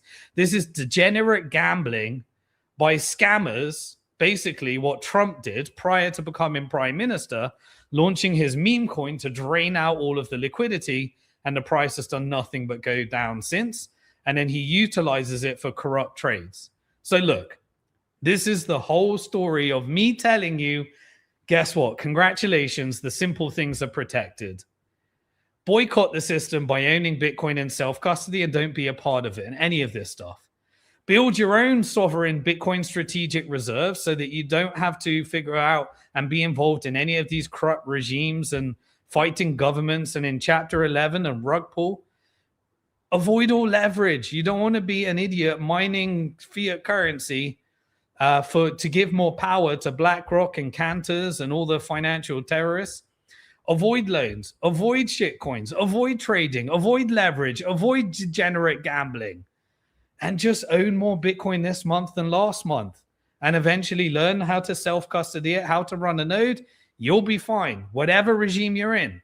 And remember, all of those messages from the everyday ordinary Iranians and the everyday ordinary Venezuelans that are now trying to protect their family because they protected themselves as their currency was being destroyed by power for power in order to swipe more money from you. So anyway, that's all I'm going to be covering in part one. We got more to cover today. As I said, it's going to be very dense and we're going to be covering that. Now, you would have noticed a bit of a rebrand. And the reason for that is because I've noticed that most of my time when I'm covering Bitcoin, it is about 5% Bitcoin, 95% macro geopolitics and real world events that are happening that most people can't deconstruct because they don't follow tech, Bitcoin as a geek, as an investor, you know, and all the macro trends and all the stuff that we cover every single week. And so we decided, and I'd like your feedback in the comments below, to call it Simon Dixon Hard Talk rather than Bitcoin Hard Talk. I want to reach a much, much bigger audience. I realized when all of those Venezuelans, when all of those Iranians were protected, we got a lot more work to do. And originally, my job over the years was to try and make Bitcoin succeed. So I was investing in all the different exchanges and companies. But now the industry, the entire world knows what Bitcoin is. And my job is really just to help people understand why they should own Bitcoin in self-custody and get to that sovereign side. And so really, I wanted to go through a bit of a rebrand, try and reach a larger audience. You know, and I look back at this journey when I spoke at the first Bitcoin conference, when I covered it in that first book and launched it, there were about 50 to 100 people that were the whole community. 50 people got together in Prague. You know, I bought my first Bitcoin over there. BitPay was pitching for funding. It was sponsored by Mt. Gox. We went on this whole journey. We pivoted into helping the Bitcoin companies that built the infrastructure. We didn't know whether we were going to succeed, but we have come to a point right now where pretty much every single person, no matter where I travel in the world, they may not understand Bitcoin or have Bitcoin, but they all know what Bitcoin is. They probably got a bad understanding about it, but Bitcoin's on its own adoption cycle and its own path right now. I feel like my job is done and I don't bring much to the equation, anything there. But what I can do is help people understand what's going and utilize Bitcoin as a tool and make sure they don't get caught into these, psyops. So I don't feel that leading as Bitcoin Hard Talk is going to be able to spread the message as much as I want to anymore. And now all of those companies that I invested in, they've all been co-opted into the financial industrial complex and their massive lobbies and all sorts of stuff. And I want to get people back to simple action that they can take as this whole world transitions to a world of Bitcoin AI, central bank digital currencies, stable coins. And I just want to make sure that as many people as protected as possible. Many of those companies that are involved in crypto lobbies, they're multi-billion-dollar unicorn public companies as well. I'm no longer ideologically aligned with that mission. You know, I want to get back to helping the people in this transition I want to help, just the individual get back to that as well. And so I need to reach more people. And that's why we decided Simon Dixon Hard Talk. When I took a little bit of time out, I got invited to many, many podcasts. And I've realized that millions of people are getting the message. They're starting to understand this right now. And I think, that's the next phase of the mission as well. So it's about much more than Bitcoin. Bitcoin is a tool. 90% of my content is about non-Bitcoin topics. And so I want to always be truthful and honest. I got no sponsorship. I'm financially sovereign. Our company, we remained independent of Silicon Valley. We didn't go public. We're not wrapped up into the financial industrial complex. We sold the bits that required regulatory compliance and surveillance to Coinbase. Coinbase is now using it to engage in their battles. We're just managing some of those assets, trying to get more people in self-custody. I don't need sponsorship. I don't need to change my message to meet anything. I don't need monetization. I haven't got any monetization on any of my networks, but I just want more people to understand what's going on and make sure that they're protected, because the world is drastically going to change, I believe, over the next 5 years. So anyway, I want to have the hard conversations, hard talk that most people aren't willing to go down. People are pushing you into Bitcoin. They're not willing to tackle the Jeffrey Epstein psyop. They're not willing to give their opinion on who's Satoshi Nakamoto and the nuance of whether it was a CIA op and the importance of understanding that doesn't matter because the code went open source. I'm willing to cover those topics. People aren't willing to cover the things that I'm willing to cover. And so it's hard talk. So I'd love your feedback. Let me know what you think. Put down a comment below what you think. Maybe you think it should be called something different. But for now, it is Simon Dixon Hard Talk. And I'm going to be introducing as my community of sovereign wealth builders. I want you to think of yourself as building your sovereign wealth. I want you countries to be building their sovereign wealth to resist the financial industrial complex. I want your company to be building its sovereign wealth and having a resistance against Silicon Valley, a resistance against having to go public and become a tool for somebody else's agenda. And Bitcoin and self-custody, I think, is what achieves that. But I need to reach a wider audience. So that is absolutely everything. I told you it's going to be packed for part 1. This week in Bitcoin, the 5 currency wars and how to protect yourself and what they actually mean. So please leave a comment below. I'm just going to have a little bit of water and we're going to be right back with part 2 this week in macro. And this week in macro, we're going to be exposing, using this analysis, the BlackRock, Trump, and Federal Reserve power struggle that I think is happening right now and what it means for stocks and why we've had this reallocation in the stock market that was AI dominated to really correcting it slightly and what that means as well when you follow the money. So I'm going to have some water and we'll be back for part 2 in a second. Hey, sovereign wealth builders, welcome to part 2 of Simon Dixon Hard Talk, where we're going to be covering this week in macro. But the main story that we're going to be covering is we're going to be exposing the BlackRock, Trump, and Federal Reserve power struggle that is very theatrical, but what's really happening behind the scenes. Well, I'm going to make some speculation and do some analysis. And so much happened over the period where I took a little bit of break and just did all those podcast interviews. Now, let me give a little bit of recap of the big macro picture. I've said that the financial industrial complex that controls the West, our governments are no longer sovereign, and they are utilizing and changing the technical industrial complex TIC, the financial industrial complex tools FIC, and the military industrial complex MIC in order to change and reset the world order.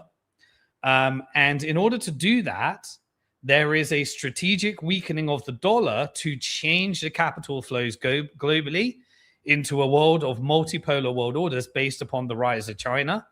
And within the middle, you've got the Gulf countries and the sovereign wealth funds that have done a partnership with the asset managers like BlackRock, State Street, and Vanguard, which has been funded by Chinese money based upon the price of oil by China buying that oil from the Gulf countries.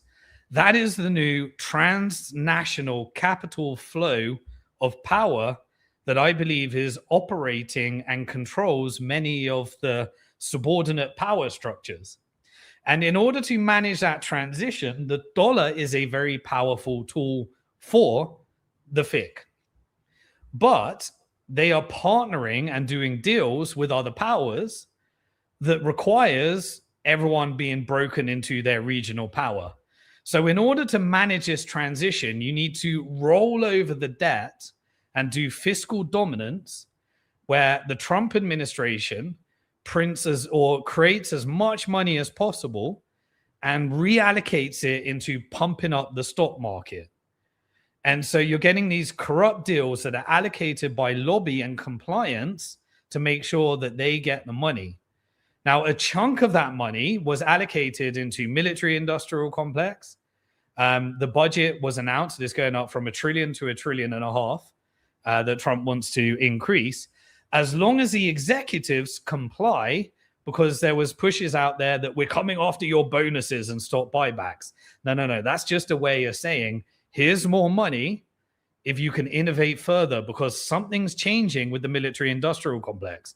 We need to sell more weapons to prop up the stock market, and we justify it through debt by creating danger around the world so that we can perpetuate narratives that justify why so much of the debt is going into the military industrial complex, the technical industrial complex. And that is being powered by a narrative of AI is going to take over the world. And if we don't put all of this money in, if we don't change everything to get the energy that we need and increase the energy, AI is consuming about 2% of all electricity in America. They want it to go up to 10 to 12%, which will have a massive implication on infrastructure, massive implication on energy. And so that's why we're having all of these switches, which I've been calling out for a long time. But what do you need to do in order to do that? You need to sacrifice the dollar, weaken the dollar, which means that you no longer have America as world reserve currency, but you do have a way of subordinating America to power in the whole of Europe and the whole of the West, the collective West, as well as Latin and Central America, into this new transnational capital grid that's being built. And so what we saw is that using NATO, by increasing the European military budget from 2% to 5%, the European banks that create lots of dollars through the euro dollars, you get to drain those dollars and make sure they don't have euro dollar reserves into the US stock market by Trump pushing a narrative that you need to buy more of our weapons. Now, of course, that props up the US stock market and the UK stock market and European stock markets, which are all at record highs. And you get to justify by getting people like Keir Starmer, Merz, Zelensky, Macron to create a war narrative. And they get the Bank of England can print some pounds. The European Central Bank can print some euros, but it goes back into propping up the stock markets while the debt is burdened onto the everyday person. And you get this K-shaped economy of wealth inequality that can also be used to manufacture civil unrest as the rich get richer, the poor get poorer, and you can usher in the surveillance state, which helps technical industrial complex tick stocks as it integrates into the mix through cybersecurity, digital IDs, Palantir, AI technology, Elon Musk, social credit scores, and all of the different power structures that paid for the Trump administration as well. So you got break the euro dollar market and pump up the stock market and leave the debt with the people. You then break the Japan carry trade. So Japan, rather than having 0% interest rates, you repatriate capital. So they sell their dollars, sell their treasuries, and go back into Japan where they can get higher yield on the longer term Japanese JJB bonds. And so the way you do that is you increase the interest rate in Japan and you break or you slowly manage where it becomes less profitable for the hedge funds to invest in the US stock market. And you have repatriation of capital that can lead to Japan selling more of their treasuries, which we saw during dollar liberation day. And that capital gets repatriated, and that breaks that trend and strategically weakens the dollar. Now, you know that's happening because of every country in the world, everyone is reducing rates, but Japan is increasing rates, which is abnormal. Now, they got massive assets on reserve that they can sell off to stabilize, and then they can repatriate back into Japan, which weakens the dollar as well and pushes it into Japanese bonds through these rate hikes. Only, as I said, only Japan is the one that's doing that. And Bank of England, everyone else is decreasing rates, and Trump is lobbying the Fed to decrease the rates as well. Then simultaneously, as the dollar weakens, those that peg their currency to the dollar have to defend the peg, which means that if you've got gold or you're Saudi Arabia and you've got some treasuries, you need to sell those treasuries so you don't have to sell your gold. And everybody wants to buy their gold as they're selling their dollars through de-dollarization. And so eventually you break the pegs because people don't want to sell their gold to defend the pegs, but they sell their treasuries initially. Now you need to deregulate US and make sure that you can dump it on American people. And so Cayman Island is becoming the largest purchaser of these treasuries, which is being done through you contributing to your ETFs, your pensions, which are saying they can start, deregulate and they can buy different things. But when they're buying the short-term American debt, they want it. You're getting the lower interest rate because there's a massive squeeze. Then there was a squeeze for silver, which was I have never seen anything like it in my life. In terms of everybody needed silver over the holiday period, and China implemented its new licensing requirement in order for China to export. Now they've got a big monopoly with Mexico on taking the different components of silver and refining it into silver. So there was a massive, squeeze on silver, and American FIC being, having all these different paper silver contracts, which did this massive short squeeze and pushed the price of silver over to like $88, while it went over to $100 in China, created this massive arbitrage and a massive demand for silver, while there was global demand to take your dollar reserves, which are shrinking by foreign central banks, and they're going into Bitcoin. They're going into gold. At the moment, there was a price oppression by trying to centralize as much Bitcoin through strategy, through ETFs. And now they've started to turn around the price now that they got these financial industrial complex weapons to control the short-term price. But because it's a fixed asset, you can't control the long-term price. And so now gold has just gone over $4,600. So you've had this gold weakening of the dollar. Dollars denominated in foreign currencies went down about 11%. And you had denominated in gold, it crashed. Denominated in silver, it crashed. And then you've got this rise of Bitcoin that we're starting to see in the accumulation phase when institutions are trying to get as much of it as they can as well. In the meantime, the figures are all saying everything's good. So inflation numbers came out at 2.7%, which was as expected this week. Unemployment was slightly down, but not too much concern. But there were those AI, longer term trends. And it pointed to high growth numbers. So basically, that pushes stocks to all-time highs. And so inflation's okay, unemployment's okay, stocks are at new time highs, and growth's okay. You got a problem because there's no justification for decreasing interest rates. And so when you've got no justification to do that, things start to break. And so Trump essentially sends this, a subpoena request to Jerome Powell and the Federal Reserve. We had this theatrical theater with Jerome Powell, like, you know, with his little hard hat. We had an announcement from the Trump administration that he's going to be announcing who's going to be his potential people that he's interviewing. Now, one of the people he announced that he's interviewing was the BlackRock Chief Investment Officer, Rick Rieder.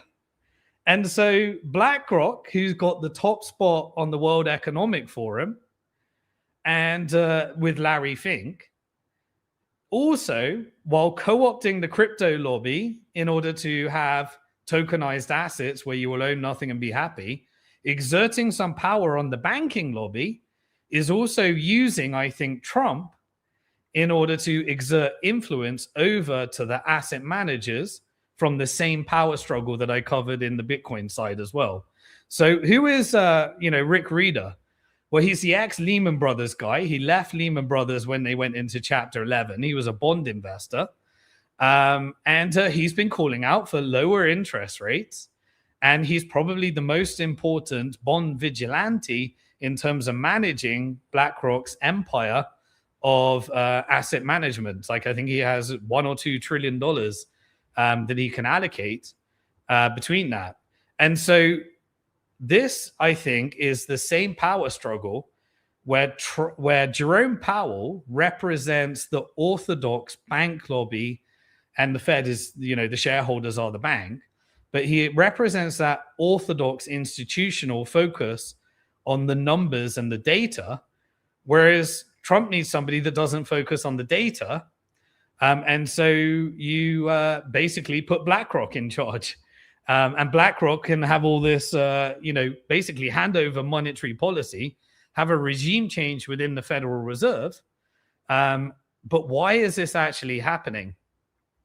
Well, it's a different faction of power within the financial industrial complex, but the traditional orthodox and banks, they really focus on real estate.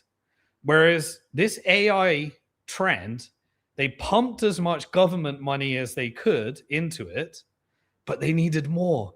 There's not enough capital to get all of this energy, all of this data center build out, all of this AI and robotics transition.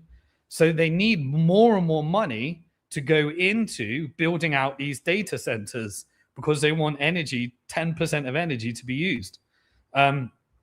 This has started to break things within the repo markets, the credit markets, because there's such a demand that is creating a squeeze for credits. And so, the mortgages are not impacted by short-term rates. When you decide what rate to have on a mortgage, it's normally the 10-year bond. Now, what we're seeing is that as the short-term bond goes, interest rate goes down, the longer term tends to be going up in this distress type of environment. That's not functioning as it's meant to function. And so we're getting a lot of these kind of bank bailouts, access to Federal Reserve credit markets, repo markets, SOFR instruments, and various other things within the banking side and the orthodox side. But they need that to go to CapEx and building out these AI data centers. And so at the end of a debt cycle, there's really a struggle over some of these credit instruments not exactly working as they should. And so when things are very, very unusual and fragile, you get that power struggle. Everyone wants to asset strip. Everyone wants to get access to the credit. Everyone wants to be closest to the 0% or as close to, risk-free rates as possible. And there's a power struggle to get access to it as well. So this is creating a bit of a burden. And so what you noticed is that everybody came out saying we've got this AI bubble. Now, AI is strategically important. What controls markets right now? Money printing, access to index funds via BlackRock and all the asset managers, and media manipulation. It's got nothing to do with earnings per share or anything. Now, all of this money was pumped and it was creating the S&P and the index funds were dominating all of the capital and everyone else was struggling. So we had to have a bit of a reset of narrative to get some of the credit back to real estate. So Trump started talking about all these different things. We're taking on the banks. We're taking on BlackRock. We're going to have 50-year mortgages. We're going to decrease credit card interest rates to 10%. This reallocated capital and markets into rebalancing the S&P 500, but that created a little bit of stress on the data center build outs as well. And so we need to, it needs to go back into pumping these markets into AI, into energy, into infrastructure, basically CapEx, capital expenditure. And there's massive investments that's needed in order to get to this 1984 Orwellian nightmare and integration that's being built through Genius Act, Clarity Act, and various other things. So AI data centers, they are deeply dependent now upon private credit. So what does Trump do? He said, let's open up 401k pensions so that they can reallocate your pension over to some of this private credit as well. So you're seeing a massive spike in project finance, mergers, acquisitions, shadow banking infrastructures, and they become the lenders as well. And the traditional banks don't want anything to do with that. They're just focused on the real estate market. So this is what I think the power struggle is. BlackRock wants to take over monetary policy, and Trump is being used as a tool to reallocate over to the AI tick mick fix structure and weaken the bank slightly. But Jerome Powell is aligned with the banking orthodoxy and the shareholders at the Fed. So I think it's a really interesting one that we need to follow. And, if you had someone like Jerome Powell that was bank first, then this AI bubble could have a freezer. It could have, it needs more and more capital. And that could lead to a credit freeze. And that could lead to, distress in the refinancing. And that's a real problem in terms of getting this CapEx investment into the AI data centers. And that can't stop. So I think they're seeing a managed transition of AI companies taking too much of the S&P, correction back, freezer of market, and power shift that's needed in order to make sure that the American people are lumbered with the debt, but it goes into AI and all this other stuff. Now, there's another side benefit to that as well, because AI combats some of the inflation from the money printing. There's only a few ways to get that done as well. And so, we're seeing combination of these different types of, influence in the Trump policy coming from different faction of power of the FIC as well. So anyway, this is forcing money across energy infrastructure, changing the components of real estate and assets, and driving a narrative for Trump while he's handing over monetary policy to BlackRock, that he's doing it for the American people, which lies into the interns and some of the lever of powers you can exert onto controlling the policy as well. Okay.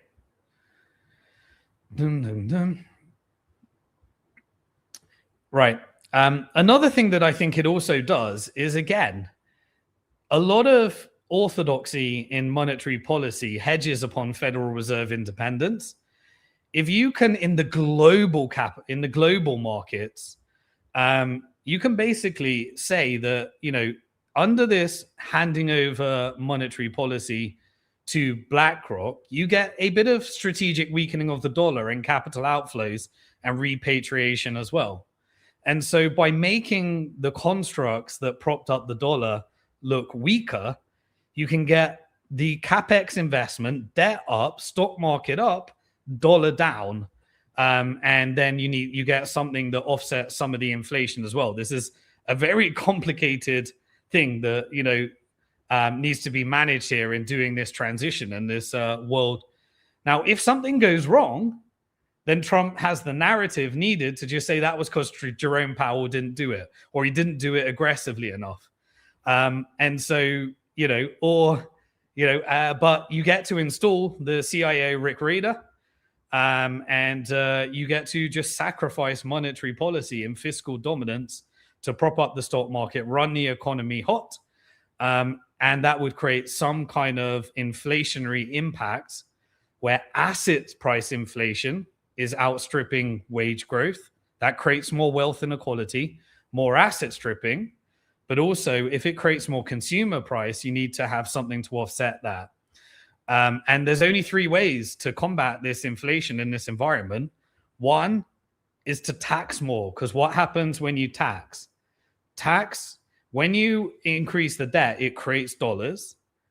But when you tax it, it takes dollars out of the system and into the treasury account at the Federal Reserve. So by taxing through tariffs, when the country is a net importer, the American small business pays. That combats some disinflationary impact. And that's one way to do that. And then Trump can brag about all this money that's coming in. And then you've got all this mergers and acquisitions, which is consolidating power up to the top from the companies that can't afford to pay these import tax. The other is you get capex into AI and robotics, and that's creating more and more unemployment by replacing jobs, which is creating more productivity. And that can be a disinflationary impact to offset some of this. The third thing you can do is reduce the price of oil and energy. Now, this impacts the oil producers in America, which get sacrificed for transnational capital, which has formed new allegiances with Gulf sovereign wealth funds funded by Chinese money. So I think when you really follow these capital structures, this moves everything in line with this asset stripping operation towards transnational capital. This basically is the power struggle I think you're witnessing within the factions of power at the banking lobby and the asset manager and those that were aligned with the crypto lobby as well, that we covered in part one. Okay. We got some data out over this week, and the highest part of the earnings of the investment banks, the highest earnings was mergers and acquisitions, as we predicted. That's as a result of the tariff policy and this transfer of value up to the large multinational corporation that can offset the tariff, and it just becomes a tax on American small business, as well as the export-dependent countries like Vietnam, Venezuela, various other countries that rely upon M&A activity in these exporting flows that may be impacted by these tariffs. So what is the Venezuela operation? Well, when you think about it, you can there was a lot of manipulation around the price of oil at the time. So when the operation happened, you got the oil, it happened on a Friday, and the oil futures were expecting an oil market crash in terms of how people were forecasting it. But the insiders knew that actually this Venezuelan oil can only be extracted at $80 a barrel. So immediately the price of Venezuelan oil went up. This helps the military industrial complex push some more revenue into the stock market at the expense of the American people. It increases the debt.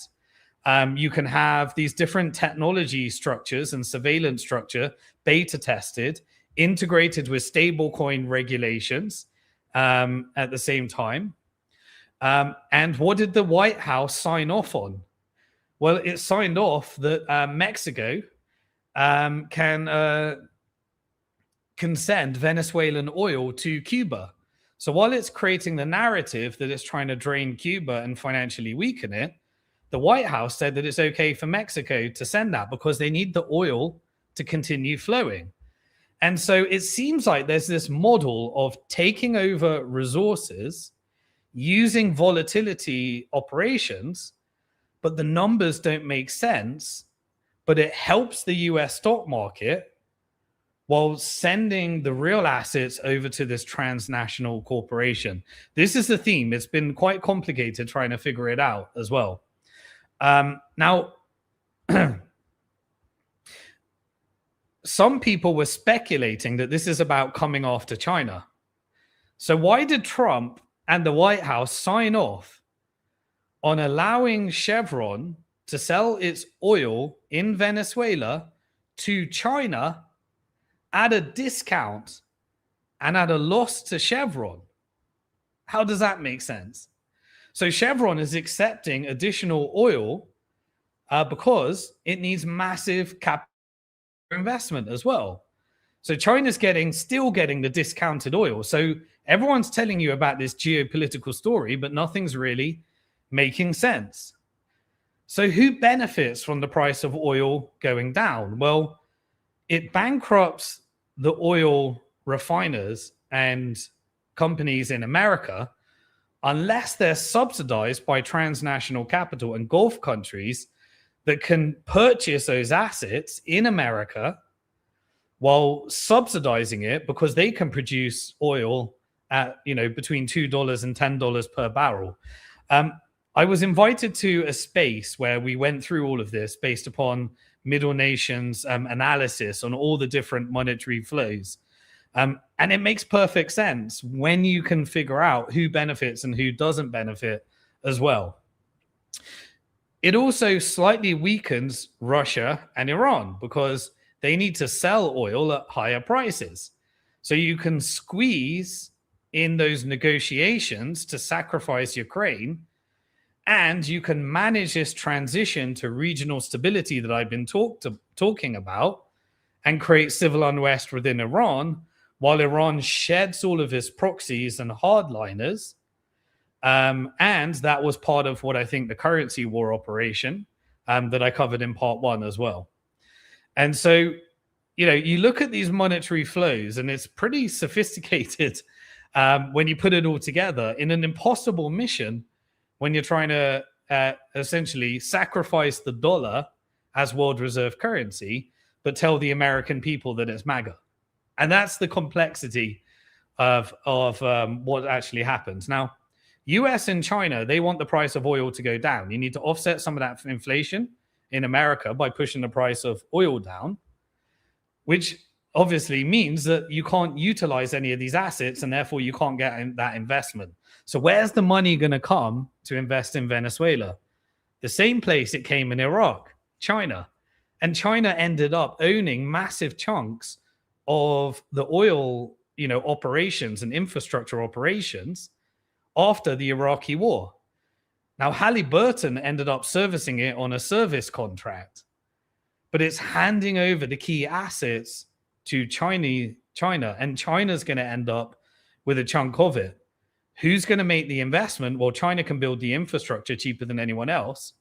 Who's going to make the investment? The Gulf Sovereign Wealth Funds, because they can subsidize it through the fact that they can produce oil at $2 to $10 per barrel, and America gets to bankrupt their US oil companies, acquire them up into the transnational capital structure, and they're renting the US military industrial complex to go get the assets.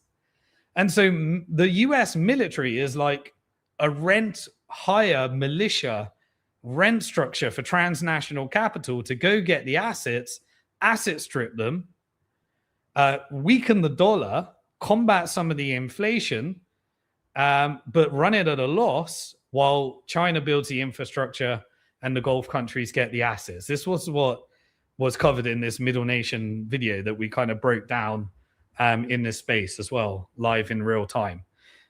And this is what I debated Professor Xiang, some people call him Professor Jiang, on a video that I released where he was saying Israel rules the world. And I was saying, no, this transnational capital power structure is telling us something different. And so if you didn't catch that debate, I uploaded it on YouTube and uploaded it to my podcast as well. And you can check out competing, different types of models where it was debated from other people, and see what you think of that. Now, what did Russia do to combat this operation? Well, it was announced that there were taxes on Kazakhstan oil. Who does Kazakhstan oil partner with? Chevron. So Chevron combated, I believe, this operation that happened in Venezuela by attacking Chevron in Kazakhstan, and it's likely that Russia did that.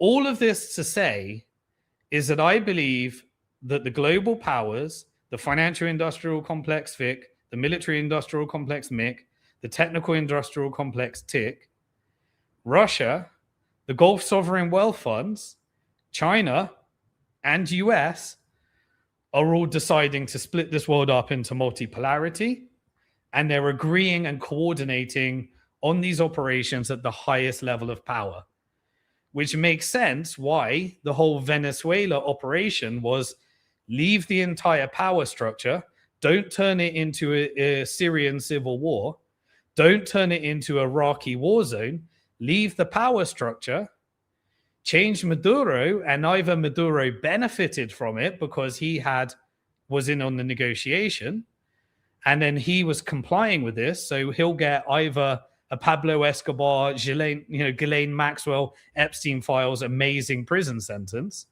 or he's already negotiated his exit, and you can see it through these different types of deals that will be negotiated. And he agreed to do this whole theatrical thing and make America look like it's incredibly strong while it's being asset stripped by power and paid for by the American people in this fiscal dominance environment, while they weaken the dollar and transition to this whole thing. So this brought the oil price up immediately after Venezuela, when everyone thought it was going to go down. There was a pump and dump, and that pump and dump coincided with the escalation of the currency war in Iran. And so I think these are financial weapons of mass destruction that are being fired. And I believe that Iran was cooperating with what is happening right now, which is my wider geopolitical view based upon following the monetary flows as well. And so we had an announcement from the European Central Bank. They publicly commented. Let me read it for you. So the ECB on X said, the ECB and other European and international central banks stand in full solidarity with the Federal Reserve System and its chair, Jerome Powell. The independence of the central bank is in the interest of the people we serve. Remember, the Federal Reserve and the European Central Bank are two of the biggest shareholders in the Bank for International Settlements. This is the banking network of banking power that control monetary policy, the central bank of central banks. So the ECB pushes out bank power struggle, while we're having these asset stripping operations that seem to be serving the asset managers as well. So the Bank for International Settlements is totally on board with the switch to a multipolar world order. The US financial industrial complex, I believe, is executing it because they've got the derivatives complex and the ability to execute this strategic weakening of the dollar and breaking the different trades through their network of central banks, and now the Bank of Japan, all the things that we covered in the beginning. So Trump is likely handing over US dollar monetary policy over to BlackRock to get the CapEx into the AI. And in exchange, there's coordination between regional powers. And at the same time that Larry Fink gets his interim top job at the World Economic Forum, the Federal Reserve might be handed over to BlackRock to control monetary policy through the Chief Information Officer as well. I believe that there's zero interest in collapsing the dollar in a hyperinflationary repatriation of capital. This is a managed transition, just like the British Empire to the American Empire. The pound was strategically weakened. Gold was the mechanism by which they did it. Then they had wars, Federal Reserve policy, Great Depression, pump and dump schemes. I believe that these are the neo-monetary flows. And who did Trump install? Scott Bessent. Scott Bessent, who was crashing the pound, trading against the European Central Bank when he worked for George Soros as the chief information officer of that operation. I believe the financial industrial complex has full control over the Trump administration and is mainly represented by the asset managers who are going to have more and more assets under administration as a result of this strategic weakening of the dollar. But the banks definitely don't want to crash the dollar because they get to print the dollar. And so it's a managed transition, a slow outflow of capital while they're hedging their bets and using market manipulation and volatility to profit from the whole transition, while using tariff policy to reset that transnational capital, work with BRICS, escalate operations, but move towards the different geopolitical sides that I've been talking about as well. That's what the money's telling me. And I'll keep following the money and tell you whether something's actually changing. But what does that mean? It means that the Fed under BlackRock will have to do continual fiscal dominance, get the price of oil down, invest in AI and robotics, and increase the tariffs to offset and have some disinflationary side. So rather than 2% inflation, they don't want to have a hyperinflationary cycle. They don't want large inflation like 9%, which happened during COVID and various others. They need interest rates between 2 to 4%. Sorry, they need inflation between 2 to 4%, and they'll get the short-term interest rate down to weaken the dollar while the longer-term rate goes up, which impacts the mortgages and the credit markets. And then you can get the capex through fiscal dominance into AI and get the credit and private credit markets without breaking something while the whole system is under severe stress right now. That means it's a gradual transfer of real wealth from wage earners over to those that own the hard assets. If you don't own assets, you get wrecked. If you're saving in fiat currency, you get wrecked. And the best type of assets in multipolarity is the fixedest, hardest assets. That's why I think it's a Bitcoin play. And that's why I think it's a gold play. And we're seeing squeezes in the silver market, which is more of an industrial play as well. But the real structural question is not really whether the US is going to go into sovereign bankruptcy, hyperinflation, massive stock market crash like all the experts are predicting. I don't think they understand the degree of manipulation and the control of markets. And I think they're using their old types of analysis, which is why you're getting people like Michael Berry that predicted the Big Short capitulating, exiting the market because there is no reality in these markets. It's a function of money printing, index fund, which means you got to continue giving to the ETFs, insurance premiums, pension premiums, deregulation of your pension, dumping the lower interest rates on your pension, opening up the private credit market by making sure that your pension is a tool because everyone else and foreigners are selling that as well. And they will continue to do that for as long as the treasuries can be used as collateral. And they'll dump as much debt on you as possible to roll over the system, as long as those treasuries are being used as collateral. And for now, they're still making good collateral as well for that. So the asset stripping continues. The K-shaped economy continues. Financial industrial complex power gets stronger and stronger and stronger. The dollar gets weakened, and this transnational capital cooperates with the sovereign wealth funds.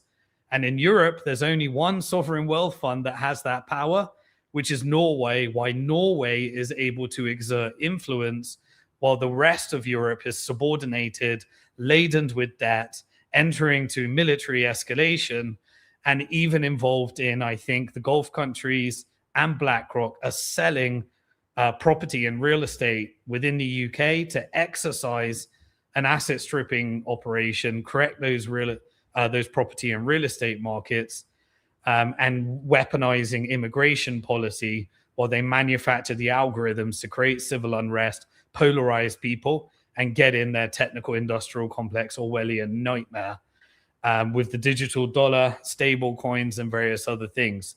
But it will be partnered with the Gulf countries that are buying the assets, which is funded by Chinese money that will get the infrastructure contracts, and more of those assets and data centers will be allocated in the Middle East, which is why the Middle East is exiting the forever war model and moving over to leverage negotiations.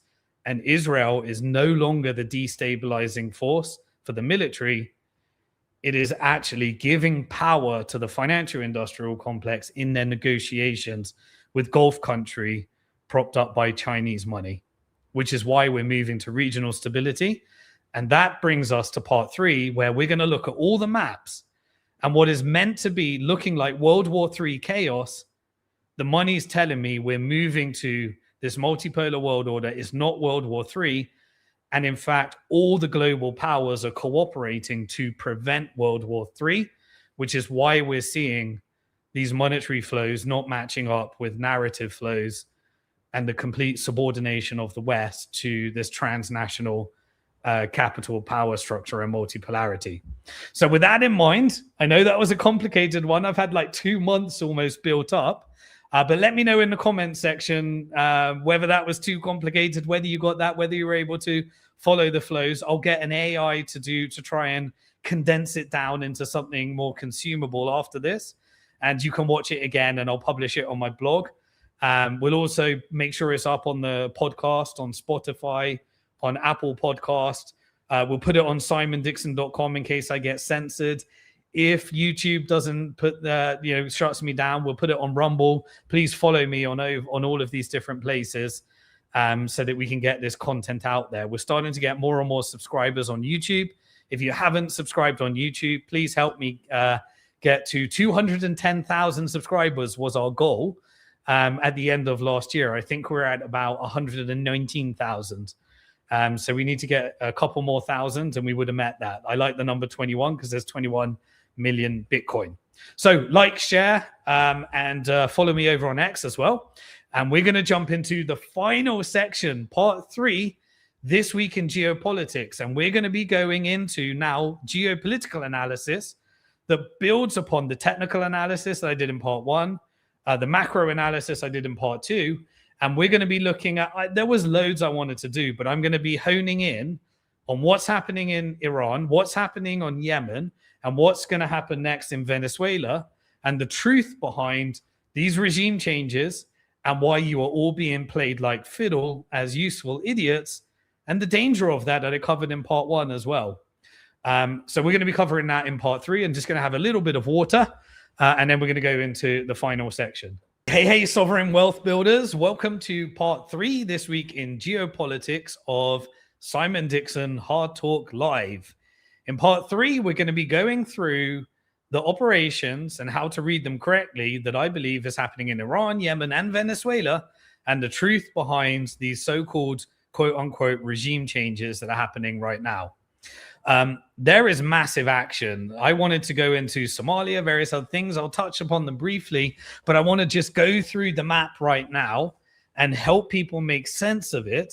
In part 1, I covered the technical, the technical flows that are happening in the currency wars. In part 2, I discussed the macro side and the coordination that's happening between transnational capital, Chinese money buying oil, which is propping up Gulf sovereign wealth funds, that's purchasing US assets, and now the US military is being used to take assets which are being gobbled up into the financial industrial complex while they deploy a surveillance state using the technical industrial complex. That's the world order that's being set up, and Venezuela needed to contribute to that operation. Iran needed to contribute to that. And we can look at what happened in Yemen to understand what's really happening in the Middle East as well. So let me just give you some underlying asset. I've been consolidating my analysis with the middle nation analysis that I covered into around like this new flow of money, as well as Evan writes on X, an account where I consolidate my financial flows with those analysis. And we agree, we're in line in terms of what's actually happening here. So the Middle East is essentially going to be used, I believe, as a conduit between US as a regional power and China leading BRICS. And Middle East is going to be a tax-neutral jurisdiction that is able to host some of these data centers, repurpose some of its energy, and use its influence in acquiring US assets to get the technical industrial complex to build data centers, not only in America, but also in the Middle East, while China's building its data centers as we move to this AI robotics world that's going to power these stablecoins, central bank digital currencies. Countries are going to build resistance through Bitcoin sovereign wealth and repurposing some of that energy into Bitcoin mining, while we transition to this multipolarity, and any negotiations are being resolved through currency wars and gold negotiations and Bitcoin negotiations as a rising asset as it becomes more and more influential as an asset class. So with that in mind, let's look at the geopolitical consequences for that.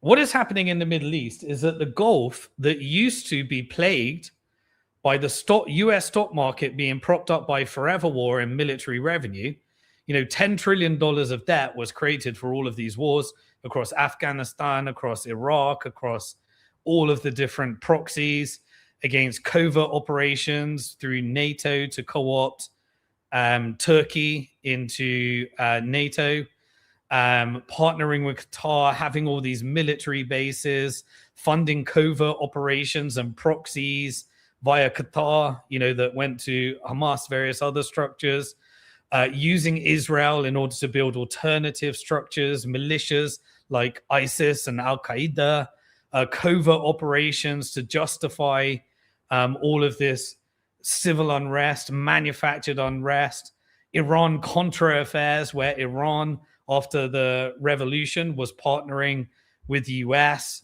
over destabilizing between Iran and Saudi and Iraq onto those wars.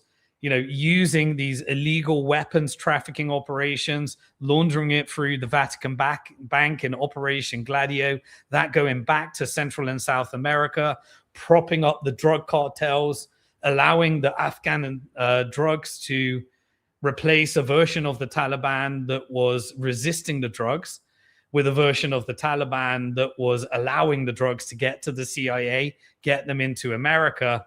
And all these covert operations that I've covered with declassified CIA documents and Operation Gladio and various other things, all of those constructs are coming to an end.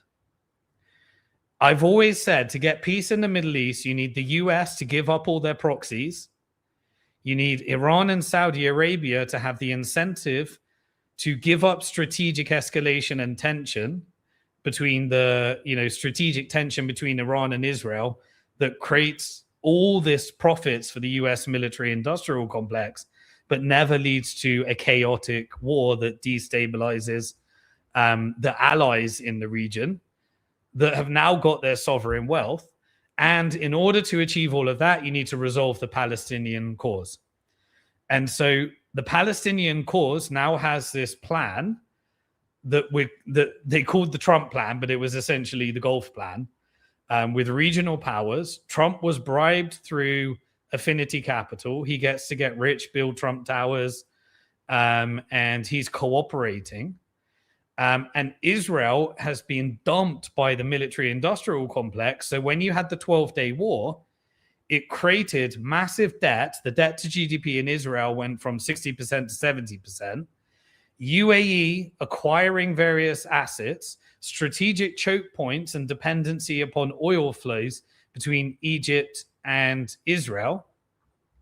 And the privatization program continuing, where the Israeli stock market gets pushed more and more into private programs. More and more of the national assets get privatized. And you have essentially a subordination campaign, an asset stripping campaign in Israel, just like is happening in America and the collective West. You create the K-shaped economy that leads to civil unrest. Now you get regime change in both, operations in Israel and Iran. But the regime change within Iran is internal, because the regime will remain, but it will get rid of the hardliners and shed the proxies. Netanyahu negotiates his exit and utility, dumped by military, but he uses the military in order to acquire as much land, expand settlements and various other things, so that the financial industrial complex and the Gulf countries can end up controlling the region based upon a coordinated negotiation, because China's buying all of the oil that funds the operations and the sovereign wealth fund. And that creates that transnational capital that I talked about. So the Gulf continues to quietly seize control over the Red Sea choke points that were previously up to US and via its proxies to control. And so the US is exiting strategically the Middle East. Those military bases, as Middle Eastern power rises, will be used for simply defense contracts. So now Qatar is negotiating defense contracts direct. Saudi, when it was announced, is negotiating defense alliances with Pakistan, who's a nuclear power, and Turkey, who's a military power, and Egypt, who's a military power. And so while Saudi is buying those military defense contracts, is building its own regional hedge, which removes the need for Israel, because Israel was a destabilization campaign to create war so that you could perpetuate the forever war. And so now we're moving to more and more agreements, more and more announcements, more and more cooperation. But at the same time, the theater is showing that it's like we're about to move to World War III. Israel rules the world. They're going to get the Greater Israel Project. They're going to be the new superpower. So the American MIC gets to kind of say to its people, hey, guess what? All of that genocide and everything that's happening, that wasn't us. That was Israel. And so narrative is being controlled in order to perpetuate that. But in the meantime, you're seeing that as the American military industrial complex has become a rental militia to seize assets for transnational capital, China GCC financial industrial complex, global in nature, we're seeing that Israel has switched its role because Netanyahu needs to provide its utility to transnational capital. And so you're starting to see very, very different actions. And so what looks like the Greater Israel Project is going to end up acquiring land for Gulf control, regional stability, and negotiated outcomes based upon power dynamics. So we had escalation in Yemen. Yemen's been one of humanitarian crisis, war zone for a long time. You know, proxies funded, UAE interest, Saudi interest, Iranian interest. And now, you know, Houthis that were previously aligned with Iranian interest, we're seeing that Iran's no longer supporting. And so we had massive escalation and coordinated theater that looked like UAE and Saudi were about to go into war. And there was all these narratives that Saudi's taking on UAE, when really they're negotiating over the future of Yemen.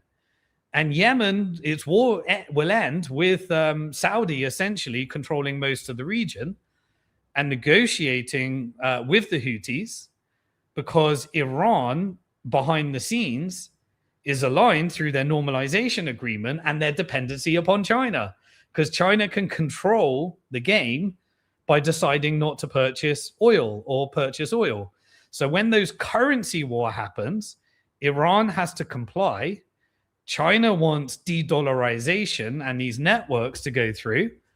Therefore, you shed the proxies and you go for regional stability. So I think Houthis are now genuinely serving their own interests, that will be negotiating with Saudi, and they will be integrated or eliminated depending upon the power dynamics.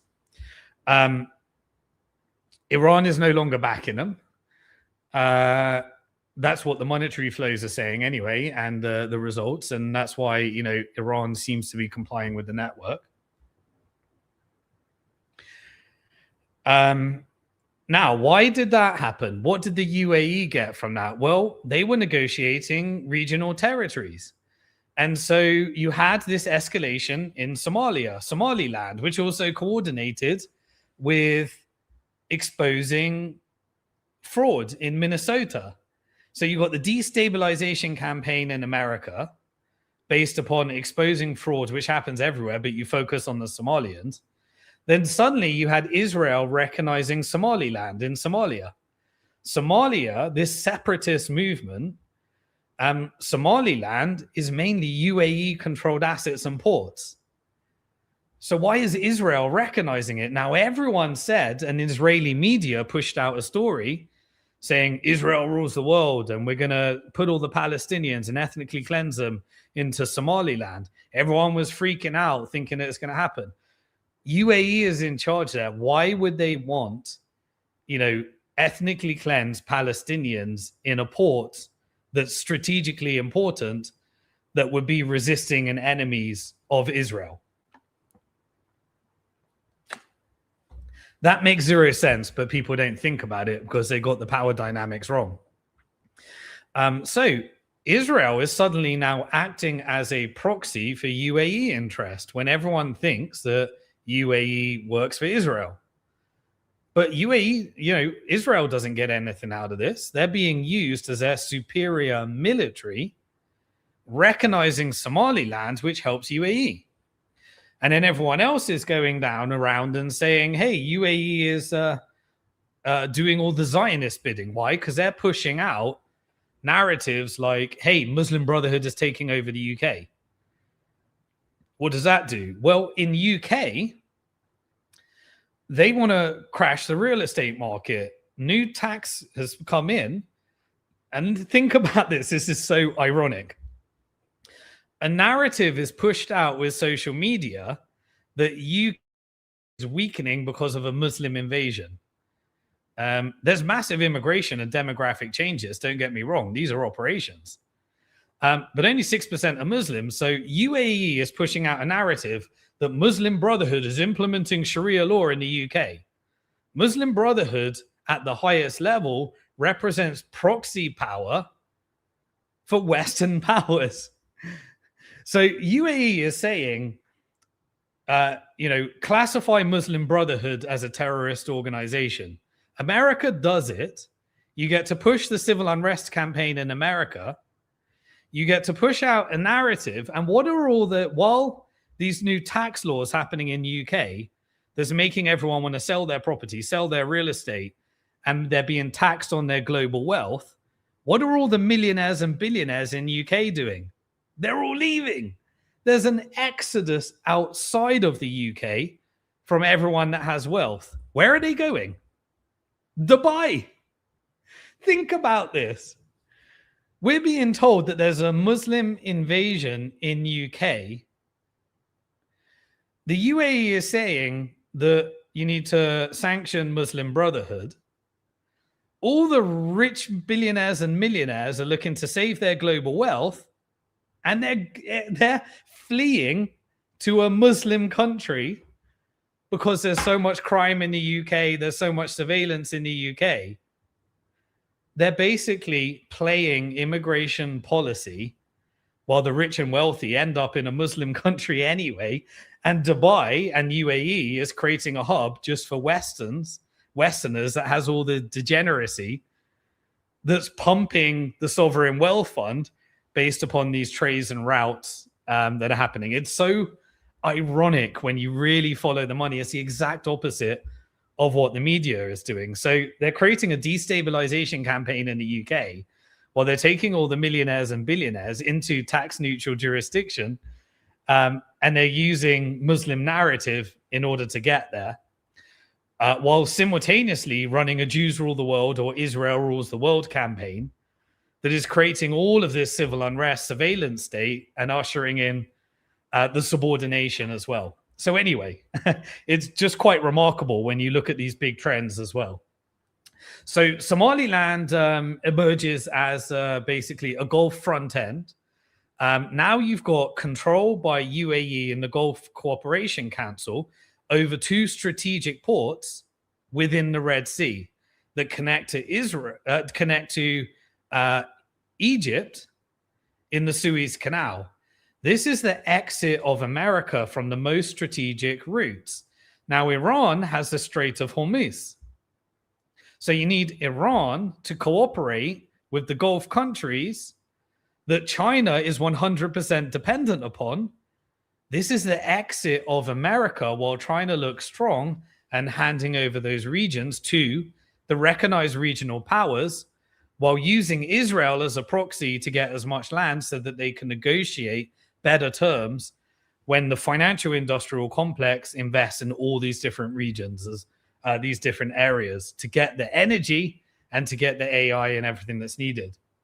So Israel has now become a UAE proxy, while everyone thinks that UAE is a proxy for Israel right now, when you follow the money. The Palestinians won't be ethnically cleansed. They'll stay exactly where they are. It's disgusting what happened. They leveled the whole thing so it can be rebuilt. The Affinity Capital, which is Trump's funds funded by the sovereign wealth funds, have bribed Trump to get Palestinian recognized. Qatar, Saudi built all their European relationships. That led to all of those European countries recognizing Palestine. Trump put together the plan. He's bribed through profits. And the Israeli land that is being pushed will end up controlled by the Gulf countries and controlled by Regional Stability GCC plan. This is the game that the money's saying is happening. Now, the UAE exits Yemen in a very dramatical form. It looks like chaos. Everyone was saying that they were at war with each other. Meanwhile, Saudi and UAE are negotiating. You get your power in Somaliland. Turkey gets its power in Somalia. We get our power in Yemen. And we create a very balanced GCC, Regional Stability Alliance, to take over the ports and the regions now that America is exiting. And it's all propped up by China buying oil.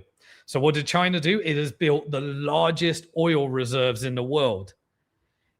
While China and transnational capital and the Gulf countries are taking the oil using the US military industrial complex in Venezuela, that Chevron and Exxon can't do, because they say, even Exxon came out and said, we can't invest that amount.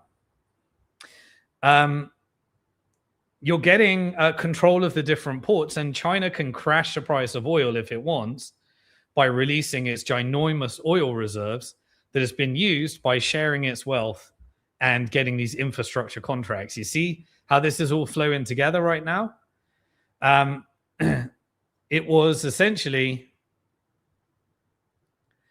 Saudi and UAE trading these different areas and leading to a regional stability GCC structure as well.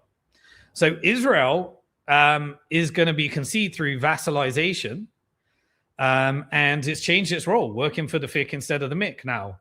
And it works for GCC powers while representing in the negotiation phase Western FIC powers as well. Now, Israel doesn't dominate Trump anymore, because what happens now, the narrative is that Netanyahu controls Trump. That's what every social media and narrative will say. Now, he's gone over like 5 or 6 times.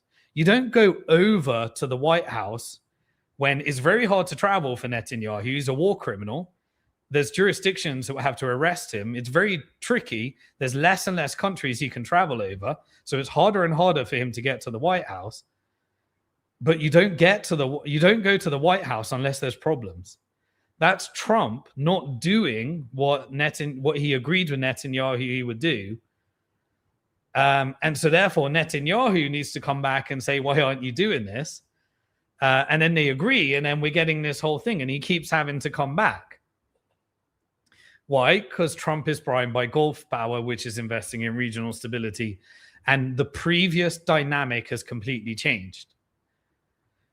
Because Trump is mainly aligned with BlackRock and the financial industrial complex.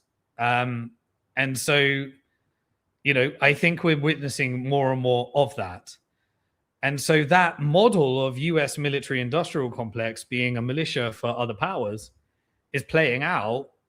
And I think we're just going to see coordinated operations rather than destabilizations, genocide, ethnic cleansing operations. Now we're just going to see coordinated operations in order to, eliminate proxies or integrate proxies as well, which is why we're seeing a little bit more in Lebanon and various other things. I think Iran has already accepted the Gulf terms. I think it's already been strategically decided that there would be an operation within Iran that would lead to the shedding of any IRGC hardliners that weren't on board with the plan. That's being done internally.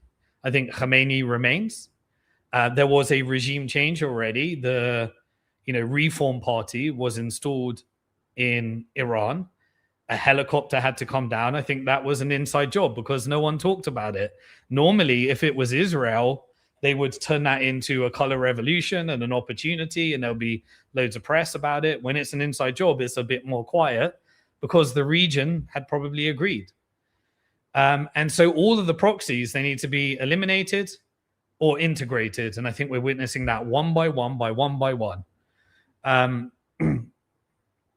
They're no longer disruptors because everyone's agreed on the plan. And that's why when you saw it in Syria, Assad wasn't regime change through a genuine uprising by rebels.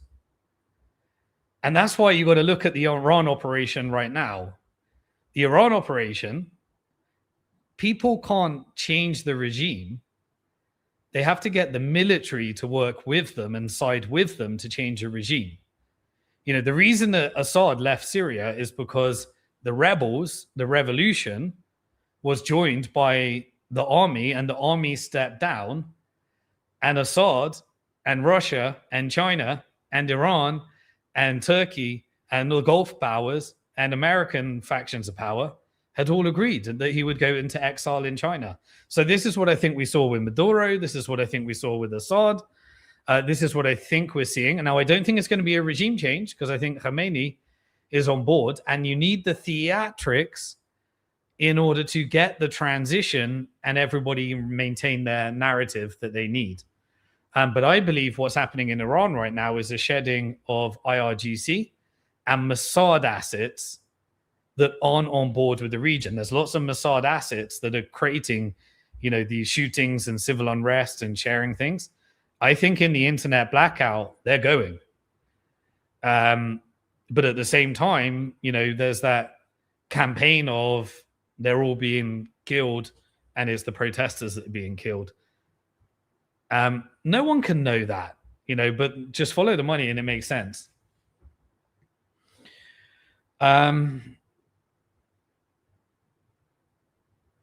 Yeah, so China can essentially control the price of oil with OPEC if anyone gets out of line.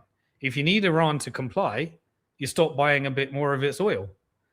But how else does it make sense that the oil still flows and China's able to buy it, other than there's this new transnational capital allegiance and this whole thing between China and America and various other things? The factions of power have been determined, and there is a coordinated transition, and it's not World War III, despite everyone thinking this is a movement towards World War III. This is a US retreat into a regional power, and everyone deciding that they don't want to go to World War III. The proof of weapons network is going to have more and more power in the West, more and more subordination. And the MIC is going to step aside in the Middle East and hand over to the FIC, which means reallocate capital towards the Gulf countries, co-invest in deals, and you're seeing all those co-investments everywhere. They would not be happening if they knew that there's about to be a ginormous regional war, because that would take out all of that money. But if they make it look like there's about to be a massive regional war, they get the best terms and they can front run all the deals. And that's exactly what happened in Syria. And eventually Israel will be left behind in this as well. So they'll have to get on with their neighbors. The role has changed. And that's what I think is happening. Almost everyone disagrees with me. And yet when I'm on these spaces, it seems to move in that direction. But anyway. So I think that the Kingdom of Saudi Arabia and the UAE, they're going to lead the GCC. I think they're on board in cooperation with both Iran and Turkey. And China's going to create peace in the Middle East, and Trump takes credit from it and gets to profit from it. And then maybe he gets his Nobel Peace Prize next year because it had to be handed to the CIA implant, USAID funded opposition in Venezuela that is currently meeting with Trump at the White House, while the whole infrastructure of the government remains. And remember, Venezuela is not getting, the Venezuelan people aren't going to get any of the oil. But Palestine will exist. It has to exist. It will be Gulf controlled, and Israel will be acquired as well. Who's the country that can do that? UAE and Saudi playing good cop, bad cop. And that's what you're seeing right now. UAE is able to invest in Israel because it's in the Abraham Accords. Saudi holds out. And eventually you have a crescendo of all these deals that are negotiated, and an alternative to World War III. EU is vassalized further. That's what I think we're witnessing right now. That's the new world order. That's the transition that we're headed to. So what I want to do in the final section is just, I want to make sure that you're smart. So many people will say, Simon, you're such a conspiracy theorist. Well, the reason I come up with these theories is because I follow money. I look at WikiLeaks documents that are leaked from those on the inside. And I look at previous operations of declassified documents. And what I want to do right now is I want to show you, I want to play a video from what happened in Venezuela previously, so that when you see what's happening today, you ask yourself, so we know that that's what happened previously. So is it really a conspiracy theory if identical patterns are happening today? And so what I want to do right now is, Azad, if you could play the first, it's a 5-minute AI summary that I created from going through some of the documents that I've read around declassified documents, CIA, and some videos that explain the situation and the history in Venezuela well, so that you can say, well, is it really outlandish that the same thing that happened in the past that we've got evidence for is happening today? And Simon's not just a cookie crazy conspiracy theorist. So let's play the first video, Azad, which is the AI whiteboard summary on Venezuela. Welcome to The Explainer. Today, we're going to break down a source from Propaganda & Co. that poses a really critical question. You see this U.S. military buildup near Venezuela, right? Is it a genuine show of strength? Or is it something else? A desperate move from an empire that feels like it's losing its grip? Let's get right into it. You know, according to the source we're digging into, this age-old piece of wisdom from Sun Tzu is absolutely key. It's the lens through which we need to view what's happening right now with the U.S. military off the coast of Venezuela. And think about it, right? The source argues this is all about perception. You've got these huge challenges from China, major setbacks in Ukraine, and the U.S. dollar itself is starting to look a little shaky. So this feeling of weakness, it's not just an international thing. It's being felt right at home. The argument here is that this whole military show is basically an attempt to flip the script. But what if it's more than just posturing? What if this is a genuine, high-stakes, do-or-die moment for an empire? To really get to the bottom of this, we've got to go back. Way back. We need to look at the deep-seated historical conflict between these two countries. And believe me, this story goes back a long, long time. The whole thing really starts with this massive clash of ideas. Two completely opposite visions for what the Western Hemisphere should even be. So on one hand, you've got Simón Bolívar's dream, right? A united, sovereign South America, totally free from outside meddling. But then you have the Monroe Doctrine from the US, which, let's be honest, basically said, hey, this entire half of the planet, it belongs to us. I mean, these two visions were on a collision course from the very beginning. And smack dab in the middle of this huge ideological fight sits an absolutely mind-boggling prize. We're talking $18 trillion. That's the estimated value of Venezuela's proven oil reserves, the largest on Earth. That much money, that much power, it changes the entire game. You'd think all that oil money would be a blessing, right? Well, for most of the 20th century, it was anything but for the actual people of Venezuela. It just created this vicious cycle. what a lot of people call the curse of oil. So let's walk through how this all went down. In the 70s, you have this massive oil boom. Prices are through the roof, but the money mostly goes to a tiny elite. Then the 80s hit and oil prices totally collapse. Now Venezuela is drowning in debt. It gets so bad that by the late 80s, something like 70% of the people are in poverty. The whole thing just exploded in 1989 with a huge and very deadly uprising called El Caracazo. Okay, so the government's back is against the wall. They go to the IMF for loans. But those loans came with some really tough strings attached. The main one? Austerity.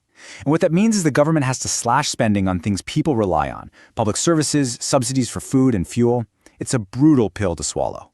So, into this mess, this chaos and popular anger, steps a military officer named Hugo Chavez. And he's not talking about little tweaks or small reforms. Nope. He's promising a complete and total revolution. And he really meant it. First step, he nationalizes the oil industry. He takes those oil profits and plows them back into things like healthcare, housing, and education for the people. And this was all part of a much bigger plan to bring back Bolivar's dream and finally break free from the US-led economic order. Now, you have to understand, from Washington's point of view, this was way more than just a disobedient little country. This was a direct threat to the entire American imperial strategy. It was a threat to the petrodollar, a threat to US geopolitical dominance, everything. The source argues that from that point on, a major conflict was pretty much guaranteed. All right, this next part is absolutely crucial. The source we're looking at says the fight we're seeing right now, it's not just about the oil. It's about the money used to buy the oil. So for decades, one of the biggest pillars of American global power has been this thing called the petrodollar system. It's pretty simple. If you want to buy oil on the global market, you have to use US dollars. This gives the US a massive, massive financial advantage. The thing is, that system is starting to come apart at the seams. You've got the BRICS nations, we're talking China, Russia, and others, and they're actively building a whole alternative financial system. And it's working. We're now seeing huge oil deals being done in other currencies, especially the Chinese yuan. Every one of those deals chips away at the foundation of the dollar's power. And this is where Venezuela really crossed a red line in Washington's eyes. They started building very close ties with America's main rivals, China, Russia, and Iran. Suddenly, Venezuela isn't just a nuisance anymore. It's a strategic beachhead for America's enemies right in its own backyard. Which brings us to the endgame, what the source calls the empire's do or die moment. This whole situation brings us right back to the present day. And the argument here is that the US isn't just showing off. It's literally defending the core operating system of its entire global empire. And a central player in this whole endgame is the opposition figure Maria Corina Machado. She's been recognized by the US as Venezuela's legitimate leader. And really, her own words say a lot. She's quoted as saying, "We will open Venezuela for foreign investment, a transparent, massive privatization program that is waiting for you." I mean, it doesn't get much clearer than that, does it? The promise is to open up all that oil, gas, and gold to foreign companies. And make no mistake, this isn't just talk or political games. The military threat is absolutely real. The US recently moved its largest aircraft carrier, the USS Gerald R. Ford, into the area. There's a no-fly zone in effect. I mean, all the pieces are being put on the board for a potential military conflict. So what's the bottom line here? According to the source we've been breaking down, this is so much more than just another regional conflict. This is a showdown over who gets to control the oil that will shape the next century. It's a battle that could very well decide who the next global superpower is. And the biggest question of all is, who's going to win? Okay, thank you for bearing with us through getting that one played. I hope you think it was worth it. Right, so that was recorded. We did that right before the actual kidnapping operation happened. And during the kidnapping operation, you know, I think it became really clear that this has got nothing to do with drugs, nothing to do with saving the Venezuelan people. And so who really benefited from this? Well, in order to figure that one out, we've got to follow the money, as always. So what was the immediate impact after the kidnapping happened? Well, the Venezuelan stock market pumped almost 300%. So who benefits from the Venezuelan stock market? Well, let's think about this. Let's look at the ownership structure of Venezuelan stock market stocks. So obviously it's a sanctioned country. The sanctions were implemented to allow Chevron to sell oil to China and make sure that the Venezuelan people didn't get any of the benefit by sanctioning the US government. But obviously that involves corrupt flows as well. So you go from Chevron through to Maduro, through to China, and sanctions are weaponized in order to make sure that China gets the best price for that oil, is the end result. So much of the ownership of the Venezuelan stock exchange, which is called BVC, I'm not going to say it in Spanish, it's completely held by local banks, a few financial institutions, and a very small number of very wealthy domestic investors. So if it was known that the stock market is going to pump like crazy, the Venezuelan stock market, surely there would be some kind of incentive by the Venezuelan banks, the wealthy institutions, and the insiders. Now, I don't know exactly who they are, but my guess is that very few people in Venezuelans own shares in the public float of the stock market, which is why it pumps so far, because the liquidity is very down, is very low.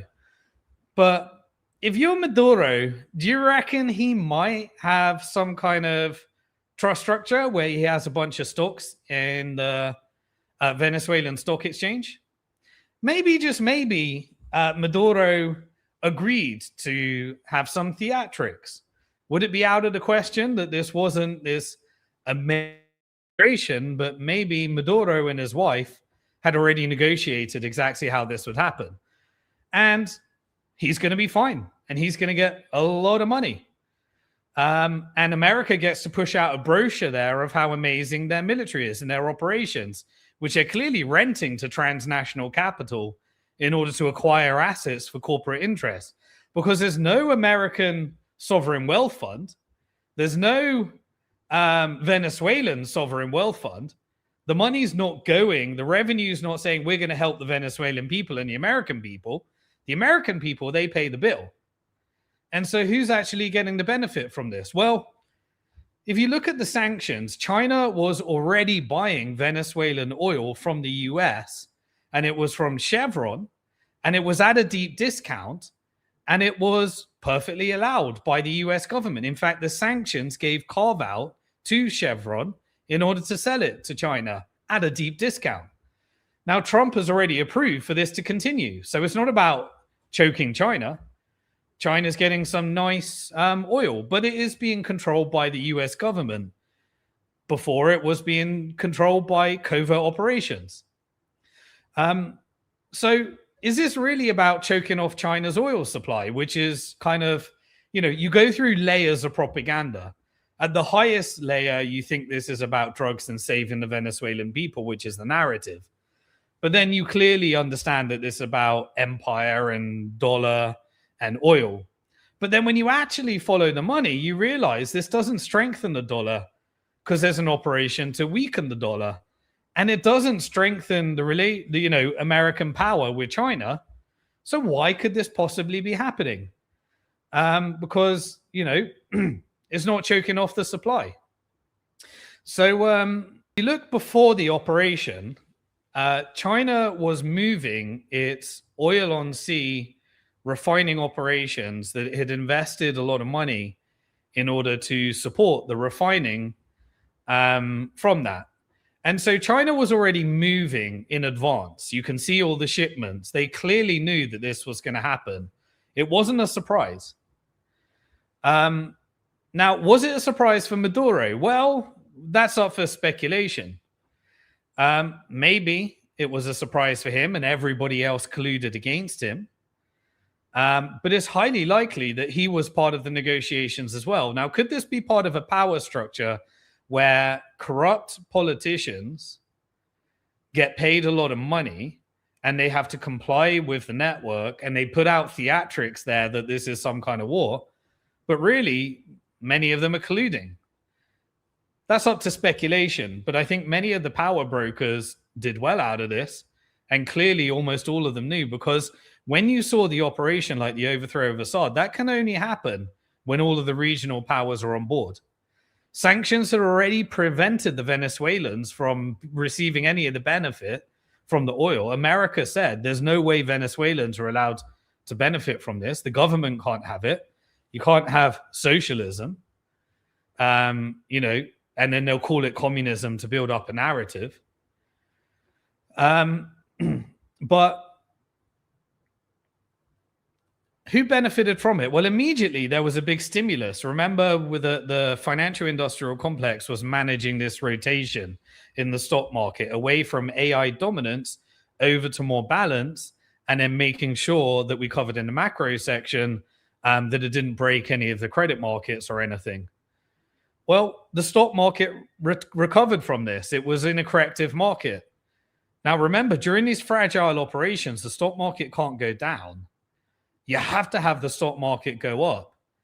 And so you have to refinance the debt, burden the debt on the American people, and push it over to the US stock market. This stimulated the US stock market. All of the oil stocks were up. Halliburton was up. All of the different contractors that might benefit from this were up. And it reallocated some of that. It provides the justification for the reallocation of some of the US money printing that it needs to do. And so this really helped, kind of that some of the stocks that were not part of the TIC, the technical industrial complex. It helped that rebalancing. It re-stimulated the market, but went back at core infrastructure. And at the same time, you got, some revenue over to the military industrial complex. Every bomb, every warship, everything, you get to steal some more money from the American people, spend it into these Pentagon budgets, which then go over to the military industrial complex. And you had Lockheed Martin and various other ones that kind of, people were really licking their lips around how much you can get some new earnings per share, and maybe you can get some new revenue into military companies. And so the financial industrial complex did very well. But it's really interesting that Exxon came out and released a statement saying that we exited from Venezuela because it requires significant investment, and Chevron was building up oil reserves, trading at a loss, and it seems that it needs to be $80 a barrel. The price of oil right now, was under $60 at the time, and now I think is about $65. And we had this pump and dump, 5% up on Iran, 5% down on Iran. We're going to bomb, we're not going to bomb. And so it requires $80 per barrel and about $200 billion of investment. It appears that Exxon, Chevron, and none of those companies are going to be putting that investment in because it's not making them revenue. Now, some would argue, well, it's the neighbor, it's Guyana. They need the oil to be flowing in Guyana, and therefore you need to have control over Venezuela to make sure that's happening. But also, one of the share prices that went up was Halliburton. Now, Halliburton was the net beneficiary of the Iraqi war. Now, remember, the goal of an American war is not to win. Your goal of the American war is to burden the debt on the American people and spend that revenue into the US stock market. And Iraqi war was hugely stimulus to the Iraqi stock market. This is a huge stimulus to the US stock market. You keep the debt flowing. You have the justification for putting it back. You create more K-shaped economy. The rich get richer, the poor get poorer. But who can service this agreement? Now, if you're Halliburton and you don't end up owning the infrastructure or owning the oil, you just service it. Your job is to find the contractors that can service it. So is there really going to be a US, is there going to be a US manufacturing base that can compete with China on building this infrastructure? Well, what happened in Iraq? In Iraq, 30% of all the equity of all these oil companies ended up being owned by China, and China got all the infrastructure contracts. Halliburton managed it over to Chinese corporations because American corporations, couldn't do it. But Halliburton was getting loads of money, and you got the stimulus from it. And what was the reason for it in the first place? Because Saddam Hussein was saying that he's going to price oils he was going to price oil in euros rather than dollar. So they came in to protect the euro, the euro dollar. They create a whole narrative around weapons of mass destruction. Are you starting to see the pattern? Now we're going to look at, the justification for it. So once you know that everything's a lie, then all you need to do is really, am I a conspiracy theorist, or is this really provable by absolute facts at this stage? Well, where is the financing going to come from? So is the financial industrial complex going to put up the financing when it wants to really invest in AI infrastructure? It needs the money to come in, but it's not very lucrative because American companies work off a 3-month cycle. They need good numbers every 3 months, and they need annual, reports every 3 months for their reporting cycles. And so they can't do silly investments like this. But who's got a longer term cycle? Well, a country that has sovereign wealth. A country that can produce oil between $2 and $10. A country like Saudi Arabia that happens to be investing in lots of infrastructure and refiners in America. What about some of those Texas refiners in America that might get the contract? Who owns those?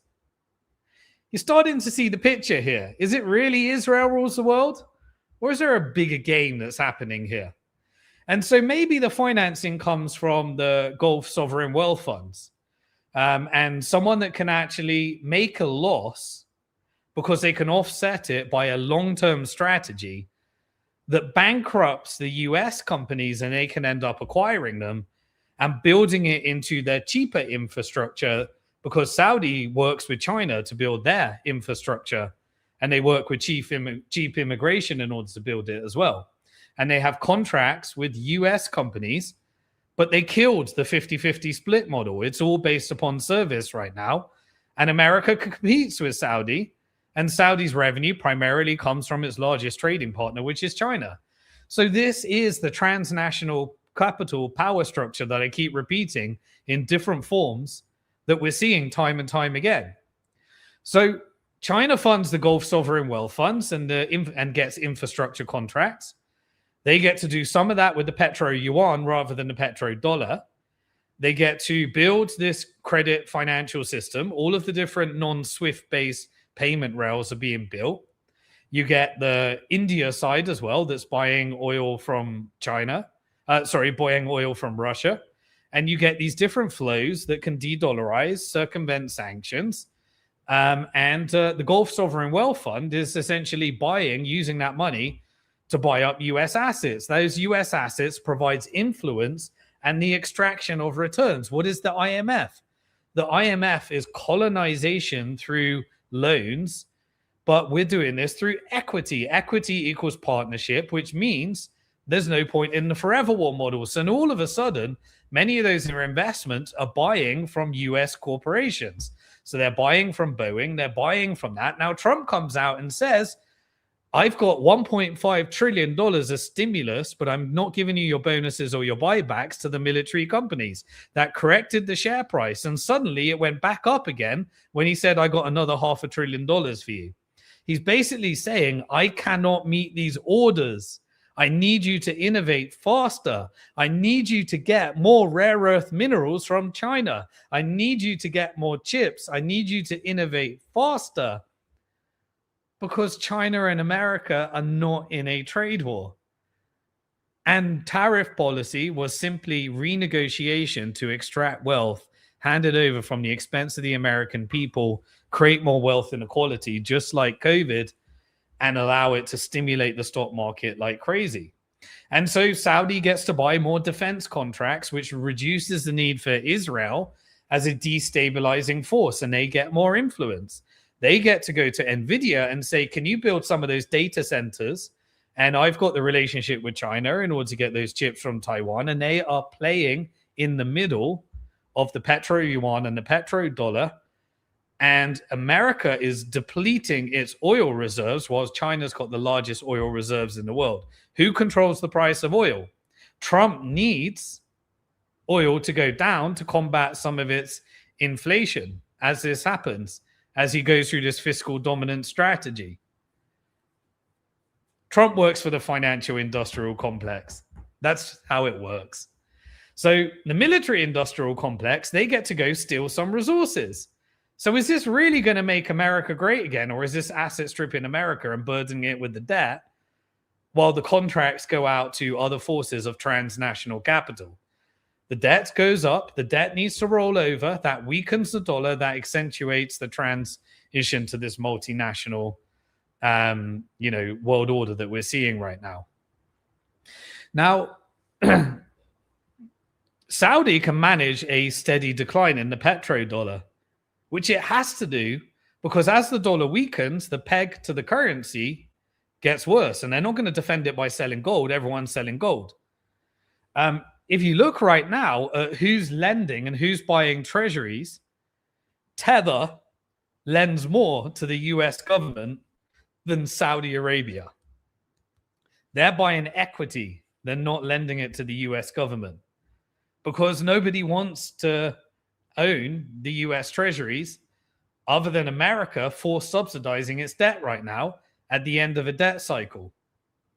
So Saudi wants to buy more and more equity so it can buy these weapons, it can buy artificial intelligence, it can buy more and more influence, it can partner with the Gulf countries, it can get more and more of these data centers, it can repurpose some of this energy, and you can use the Israeli and US military industrial complex to go get you what you need. Is this really the power that we've been told it is? How does Trump get compensated? Well, I've already told you. He gets the Trump Towers in the Middle East. He's got affinity partners funded by the sovereign wealth funds. He's got Jared Kushner that's managing those funds, which has the Israeli relationships. The elite billionaires are going to be invested in order to hand over many of those assets. So eventually Israel can be privatized and acquired into the Gulf sovereign wealth structure, as will Palestine as well. And so who's actually capable of doing this oil refining of very specific type of hard oil in America? Well, I looked into it. And when we were going through the Middle Nation structures, a company called Motiva Enterprise LLC pops up. And who's Motiva Enterprise LLC owned by? It's owned by Saudi Aramco. Saudi Aramco was a part of a company that is 97% owned by the Gulf Sovereign Wealth Funds and Gulf Power. Only 3% of the float is out there. And it owns 100% of this company. And they own Port Arthur, which is a refinery in Texas. Do you reckon the Port Arthur refinery in Texas might end up getting the contract when Exxon says it can only be done at $80? This is heavy crude oil that needs massive infrastructure investment and capacity. Do you really think that this is America in charge of its own national security, or it is fully subordinate to the financial industrial complex? And it is dumping the debt on the average American who's going to end up paying the bill. So the stock owners receive the value, the national debt increases. People think that this is propping up the petrodollar, but it didn't. The DXY didn't get above. Silver went up further. It crashed further to silver. In fact, it crashed further to gold, and it even crashed further to Bitcoin. Bitcoin turns around and it strengthens against the dollar.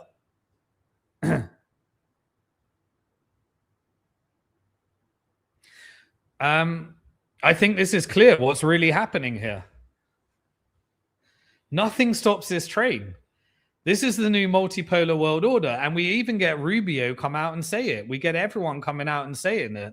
What you used to call me a conspiracy theorist for 2 years ago, I think I'm just following the money. And so this is the real power and the real power structure. It's obvious because it's not interest. There is no nationalistic agenda of the country. So who's calling the shots here? Well, it's the FIC, it's the MIC, it's the TIC, it's the US, it's China, it's Russia, and it's the Gulf countries. And they've already decided what's happening. And we're getting a theater that makes it look like there's something else happening.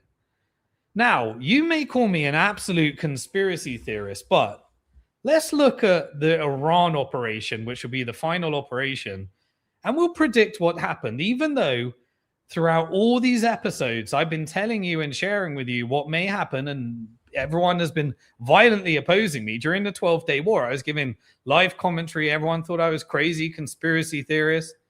But that was managed theater, and I recorded it. I've got it all on my blog. I like documenting all of these things because when I get it wrong, I'll admit it, but I'll adjust accordingly because these are complicated things to figure out. But everything seems to be backing up what everyone calls me potentially a conspiracy theorist for. So I want to have a look at Iran. Now, those of you that haven't studied the history, let's have a look at what happened to Iran in the past. So when I tell you what's happening right now, maybe there's a pattern that you can recognize. And if you think that I'm pushing out Iranian propaganda, I've created a little AI video that took declassified CIA documents from 2017 that explained exactly how they did in the past, exactly what's happening right now. And who did it? Mossad, CIA, and MI6. So hopefully we can get the video to play right now. Azad, let's play the second video. For more than and 60 years, the full story. I want you to look for the patterns of what has been confirmed and see if you recognize it for what's happening right now and see if you got played. Let's play the video. Was completely buried in classified government files. But then, in 2017, the CIA finally lifted the curtain on an operation that didn't just overthrow a government. It lit a fuse that would smolder for decades and ultimately change the entire Middle East forever. Let's get into how this one secret mission redrew the map of power. Okay, so when you think about the modern relationship between the US and Iran, what's the first thing that comes to mind? For a lot of us in the West, it's probably one single dramatic event, the Iran hostage crisis. I mean, back in 1979, the world was just glued to the news, watching in shock as headlines like this one took over everything. The U.S. Embassy in Tehran had been overrun, and Americans were being held as prisoners. And it wasn't short. For 444 agonizing days, 52 Americans were held captive.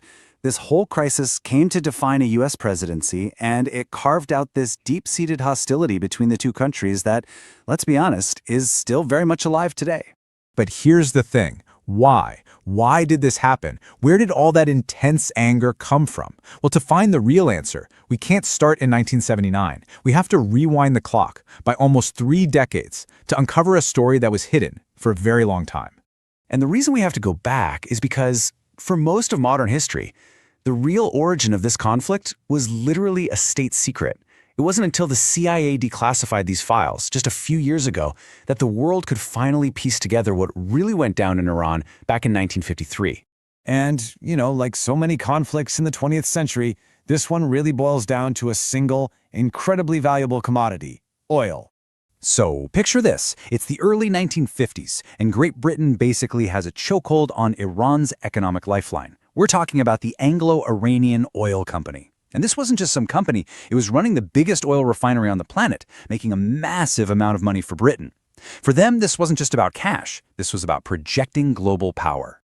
So you have to wonder, right, with all this wealth being pumped out of the ground, how much of it actually went to the people of Iran? Well, the answer is shocking. Iran was getting less than 20% of the profits from its own natural resources.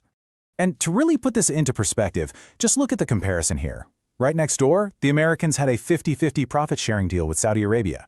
Seems fair, right? Well, when Iran asked for a similar deal, Britain gave them a hard no. The Iranians weren't even allowed to look at their own books to audit the company. As you can imagine, the frustration was just boiling over. And out of that simmering anger, the Iranian people went to the polls and democratically elected a man they believed would finally stand up for them, Dr. Mohammad Mossadegh.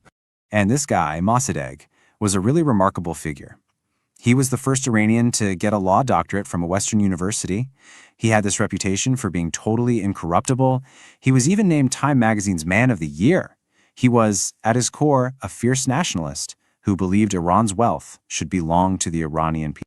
And so, on May 1st, 1951, he did something that the British Empire thought was unthinkable.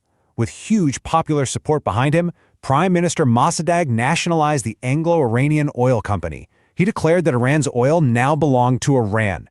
For the people of Iran, this was a massive moment of national pride.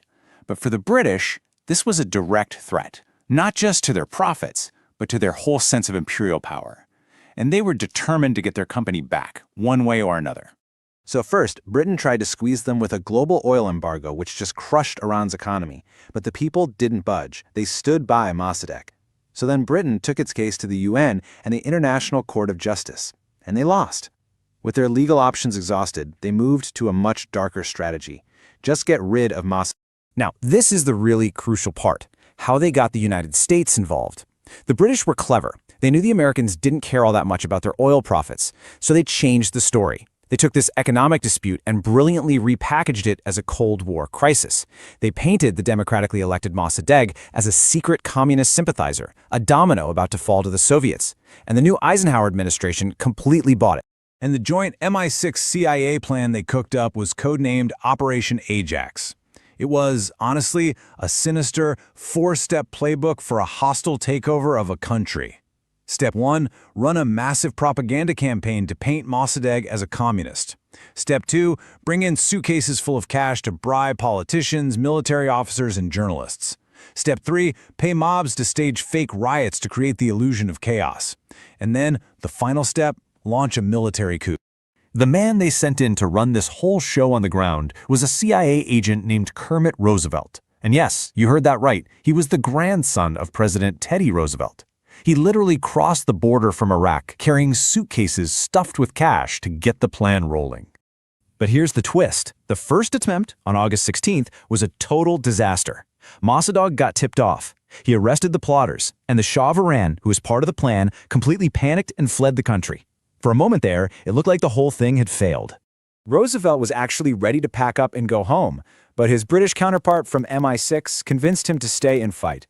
So they doubled down on step 3. They paid mercenaries to pose as Mossadegh's supporters and had them go on a rampage, tearing down statues of the Shah, creating absolute mayhem, all designed to manipulate the narrative for the international media.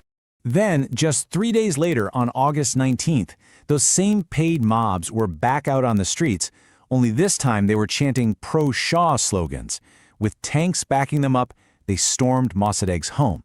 And just like that, in a matter of hours, Iran's democracy was completely destroyed.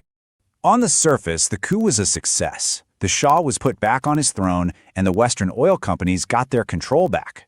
But in the process of crushing a nation's democracy for profit, the US and the UK had planted the seeds of a very bitter harvest.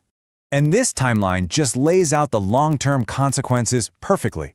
The Shah comes back in '53 and rules with an iron fist for the next 26 years. The oil company rebrands itself as British Petroleum. Yep, BP. Mossadegh dies a prisoner in his own home.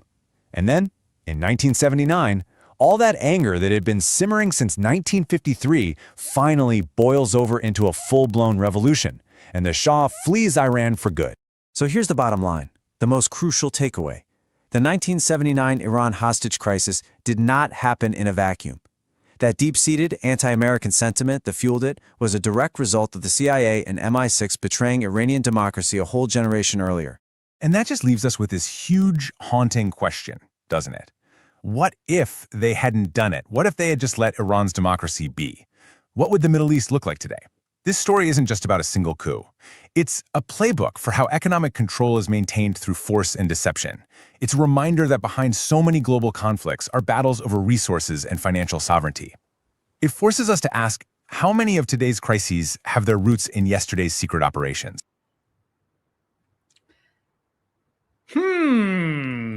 How do you feel about what you're being told in the media and social media right now after listening to that? Do you really think that this is a conspiracy theory? Or do you think that we've all been played and that you're a useful idiot in a game that is causing death and destruction for the average people. That's what this does. And we have to be smarter. And we have to decide, are we going to engage how the world really works? The war you're witnessing, I pay quote unquote war, is theater. Because when you follow the money, you know that the whole region has agreed on regional stability. And yet, they're willing to launch a currency war to destroy the savings of the average person. Is it possible? Is it possible? Now, let's go a little bit further. A little bit further. Is it possible that higher factions of power in Iran were kind of helping? And by having enemies with Israel, it was kind of helping the US military industrial complex make a shit ton of money? Is it possible that these different corrupt routes and angles and militia that were protecting and allowing certain drug routes to continue was actually a route that the CIA wanted the drugs to get into America? Is it possible that there could be some cooperation? Why don't we ask, I mean, maybe don't ask me, we'll give a conservative version, AI. Let's ask about a different operation.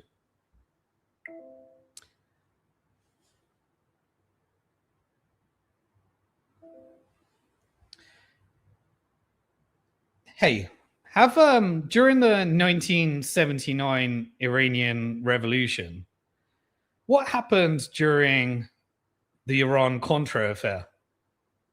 Absolutely. Let's dive into that a bit. So,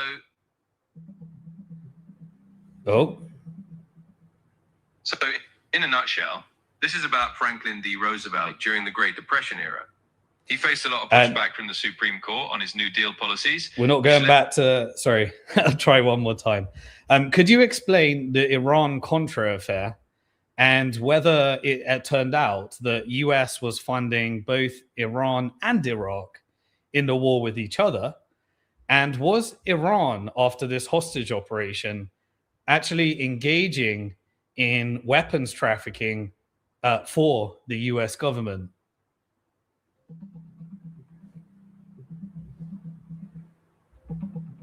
Sure.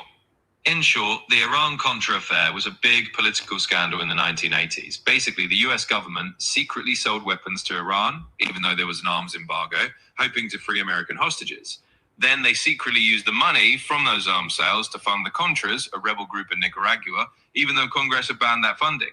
When this all came to light in 1986, it caused a huge controversy about the legality of these covert operations. And was this indirectly leading to Iran-Iraq war, where there were chemical weapons being fired, and was US working with both sides in the Iran-Contra affair and working with Saddam Hussein as an ally in Iraq?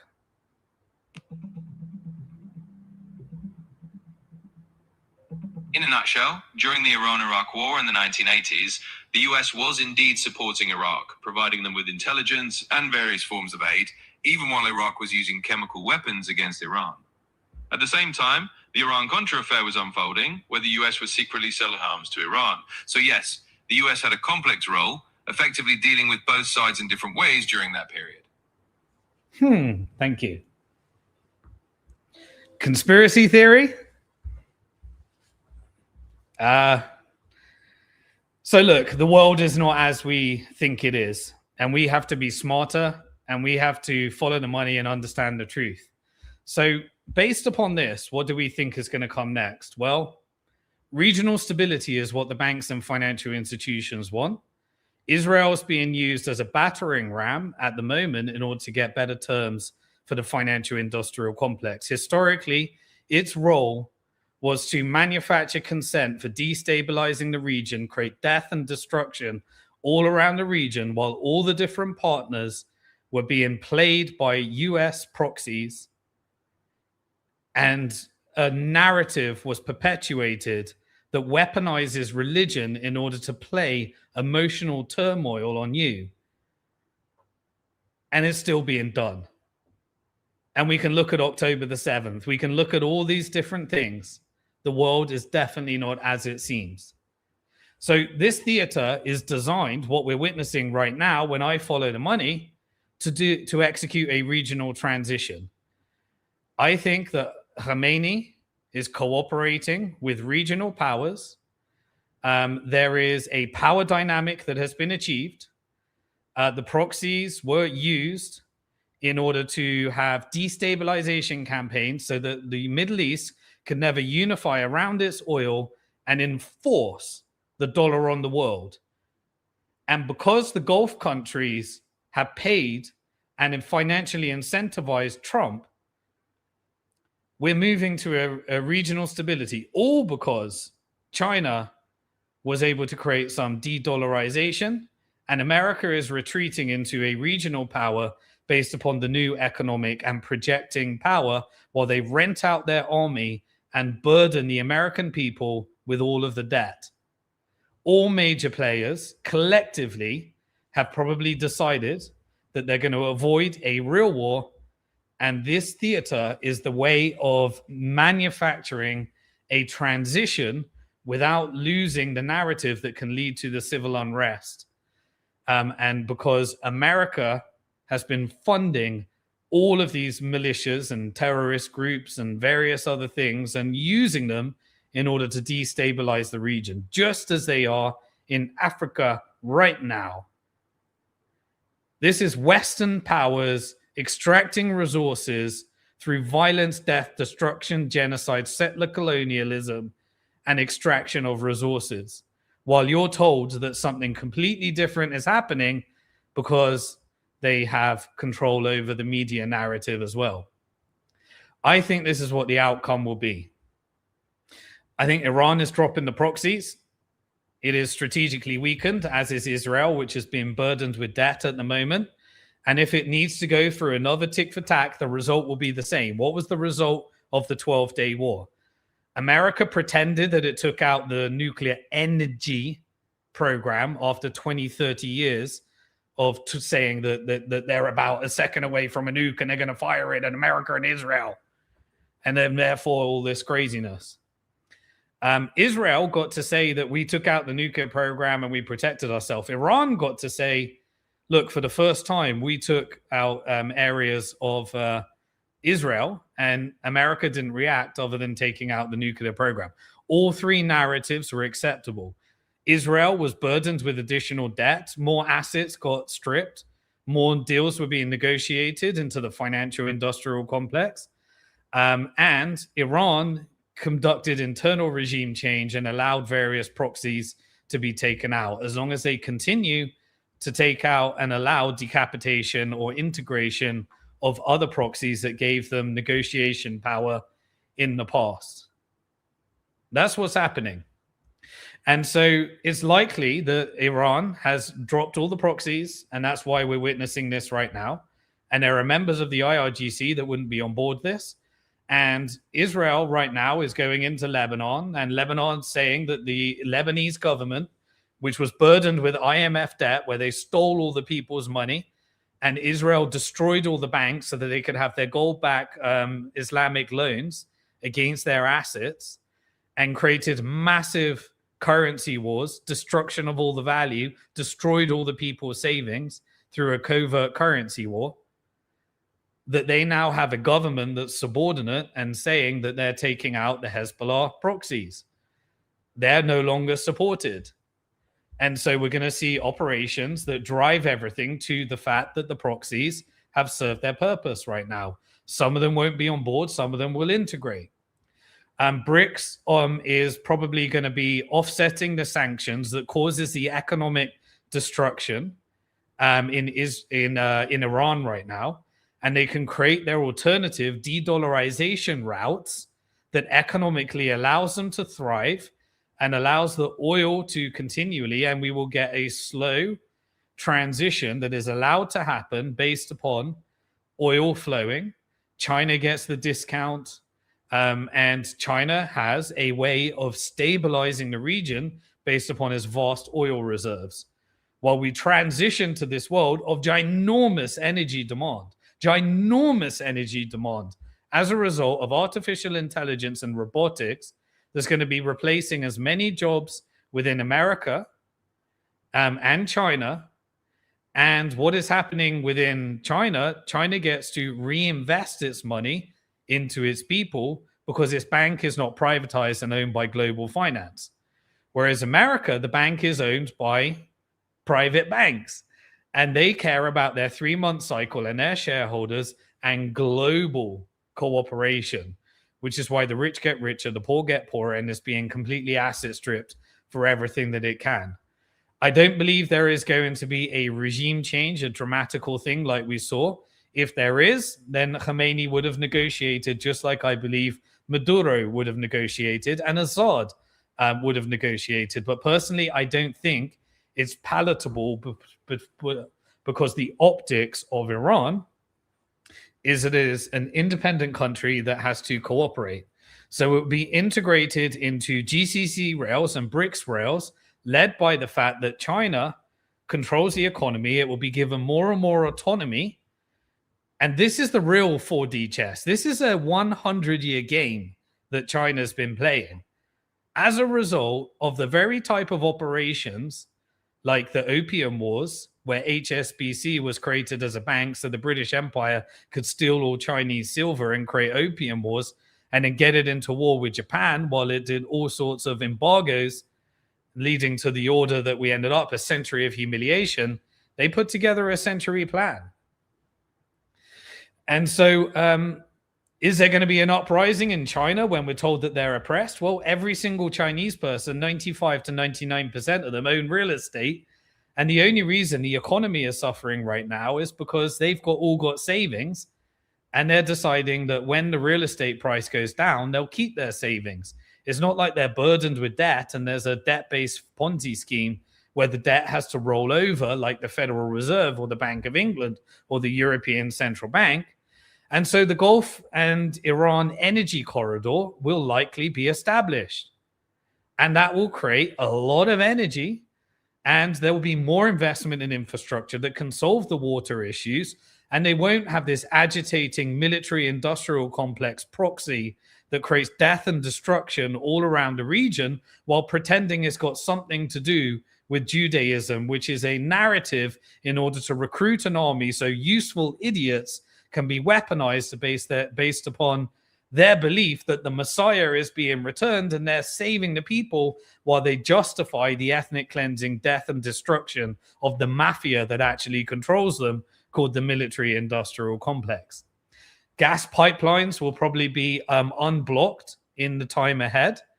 And dollar will be bypassed through these corridors and this de-dollarization. Now, no one wants to wipe out the dollar and create a hyperinflationary cycle because they are managing a transition with the financial industrial complex, and the dollar can be utilized for the banks and financial institutions and BlackRock to end up with all the assets, extract as much assets. And there's no America first agenda. There's no Britain first agenda. There's no European first agenda. They are just assets to roll over debt in a devaluing currency where it's being asset stripped, and civil unrest is the only solution, which is why they're building out this surveillance state and why all this technology is being implemented and why BlackRock is going to take over Federal Reserve policy while it gets its top seat at the World Economic Forum, while Trump ushers in this multipolar world order pretending it's MAGA. The financial industrial complex will not attack the currency. It is a slow depression so that you don't see what's happening. And the only way to opt out is to understand that your wage is going to be growing at a smaller rate than the asset price inflation, and you're going to be left with the bill.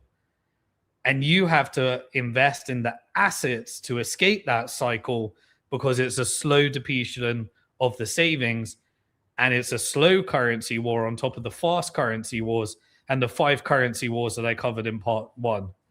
Eventually, the justification for Israel to become, to be useful will just be erased. They've got work to do with Lebanon, work to do with Syria, but eventually the financial industrial complex won't need them. And therefore, the agitation will end. And we'll probably find out that that nuclear program was controlled through rails between technology in America after the military industrial complex assassinated JFK because he tried to take on the mafia of the military industrial complex, MI6, Mossad, and CIA. Normalization will be signed and there'll be a theatrical event. Trump probably gets his Nobel Peace Prize, but remember who did it. Trump was the front man for asset stripping the country. It's got nothing to do with Trump. Because politicians don't matter, your vote doesn't matter. They are installed, and it's money that matters. This whole thing of a democracy is a pay-to-play system. And that's it. So an agreement will be signed. And that's the purpose of the whole theater that's framed as a war that's about to... You're meant to believe that you're overthrowing Iran. And what are you doing? You're useful idiots for destroying the savings of the average Iranian person. And it's only the ones that are messaging me saying they had Bitcoin in self-custody that are able to protect their family, while the media rails and Elon Musk engages in covert regime change, and spaces are pushing out. There's 20,000 civilians being killed right now. How can you possibly know that? Look at the CIA declassified documents. Look what they did in the past. Are you seeing the same thing? Enjoy the show. Don't be a useful idiot anymore. The people don't create the revolution. They have to actually have the armed forces. And if you look at that, the army that joins the people in the revolution are the ones that lead to regime changes. The regime change happens because the global powers actually coordinated to make it happen. That's what happened in Syria. That was the difference between the destabilization campaign, where Western proxies, ISIS, destroyed the country, destroyed historical monuments, destroyed in the Holy Land. The people that died as a result of that to prop up the dollar.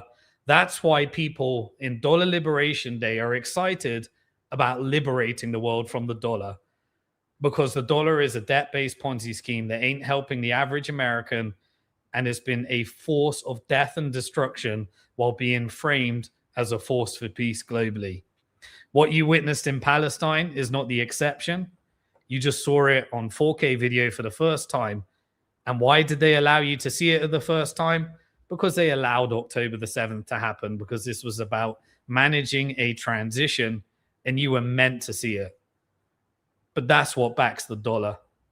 And you're told that this is some kind of ethical supremacy or superiority or civilizing the world. The world will work better under multipolarity. And the funny thing is, the opt-out and the boycott, Bitcoin, they're trying to centralize as much of it. And they're using your celebrity heroes, Michael Saylor and Larry Fink, and to centralize as much Bitcoin as possible. So now they'll benefit from Bitcoin as well, which is why I don't think it has the ability to take down the system. But you get to boycott the system. The more Bitcoin that you hold in self-custody, the less in the Federal Reserve System, the less power you give them. The more that's held in self-custody rather than an ETF, the more you get to not be a part of the blood money of BlackRock's managed portfolio. The more you don't put it in custody and borrow against it, the less fiat currency you mind, backed by death, destruction, ethnic cleansing, genocide, and resource extraction and piracy, as we're seeing right now.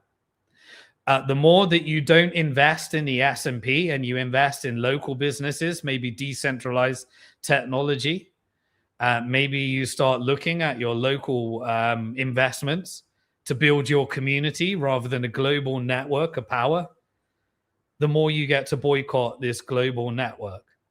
The more you decide what you're going to spend on and you look at local communities, the more you look at your personal finances rather than engaging in the theater of left and right, Labor, Conservative, Republicans, Democrat bullshit, when all of it was a pay-to-play system and a narrative to distract you from where real power lies. You vote with your money. And so the more that you actually disengage from that theater. Disengage from the propaganda. Recognize what the algorithm is trying to do. They're trying to galvanize you into a tribe so that you can be part of a divide and conquer civil unrest campaign to usher in a 1984 Orwellian nightmare. The more you can resist against that, use decentralized social media. Eventually, we're going to have to start using all of that.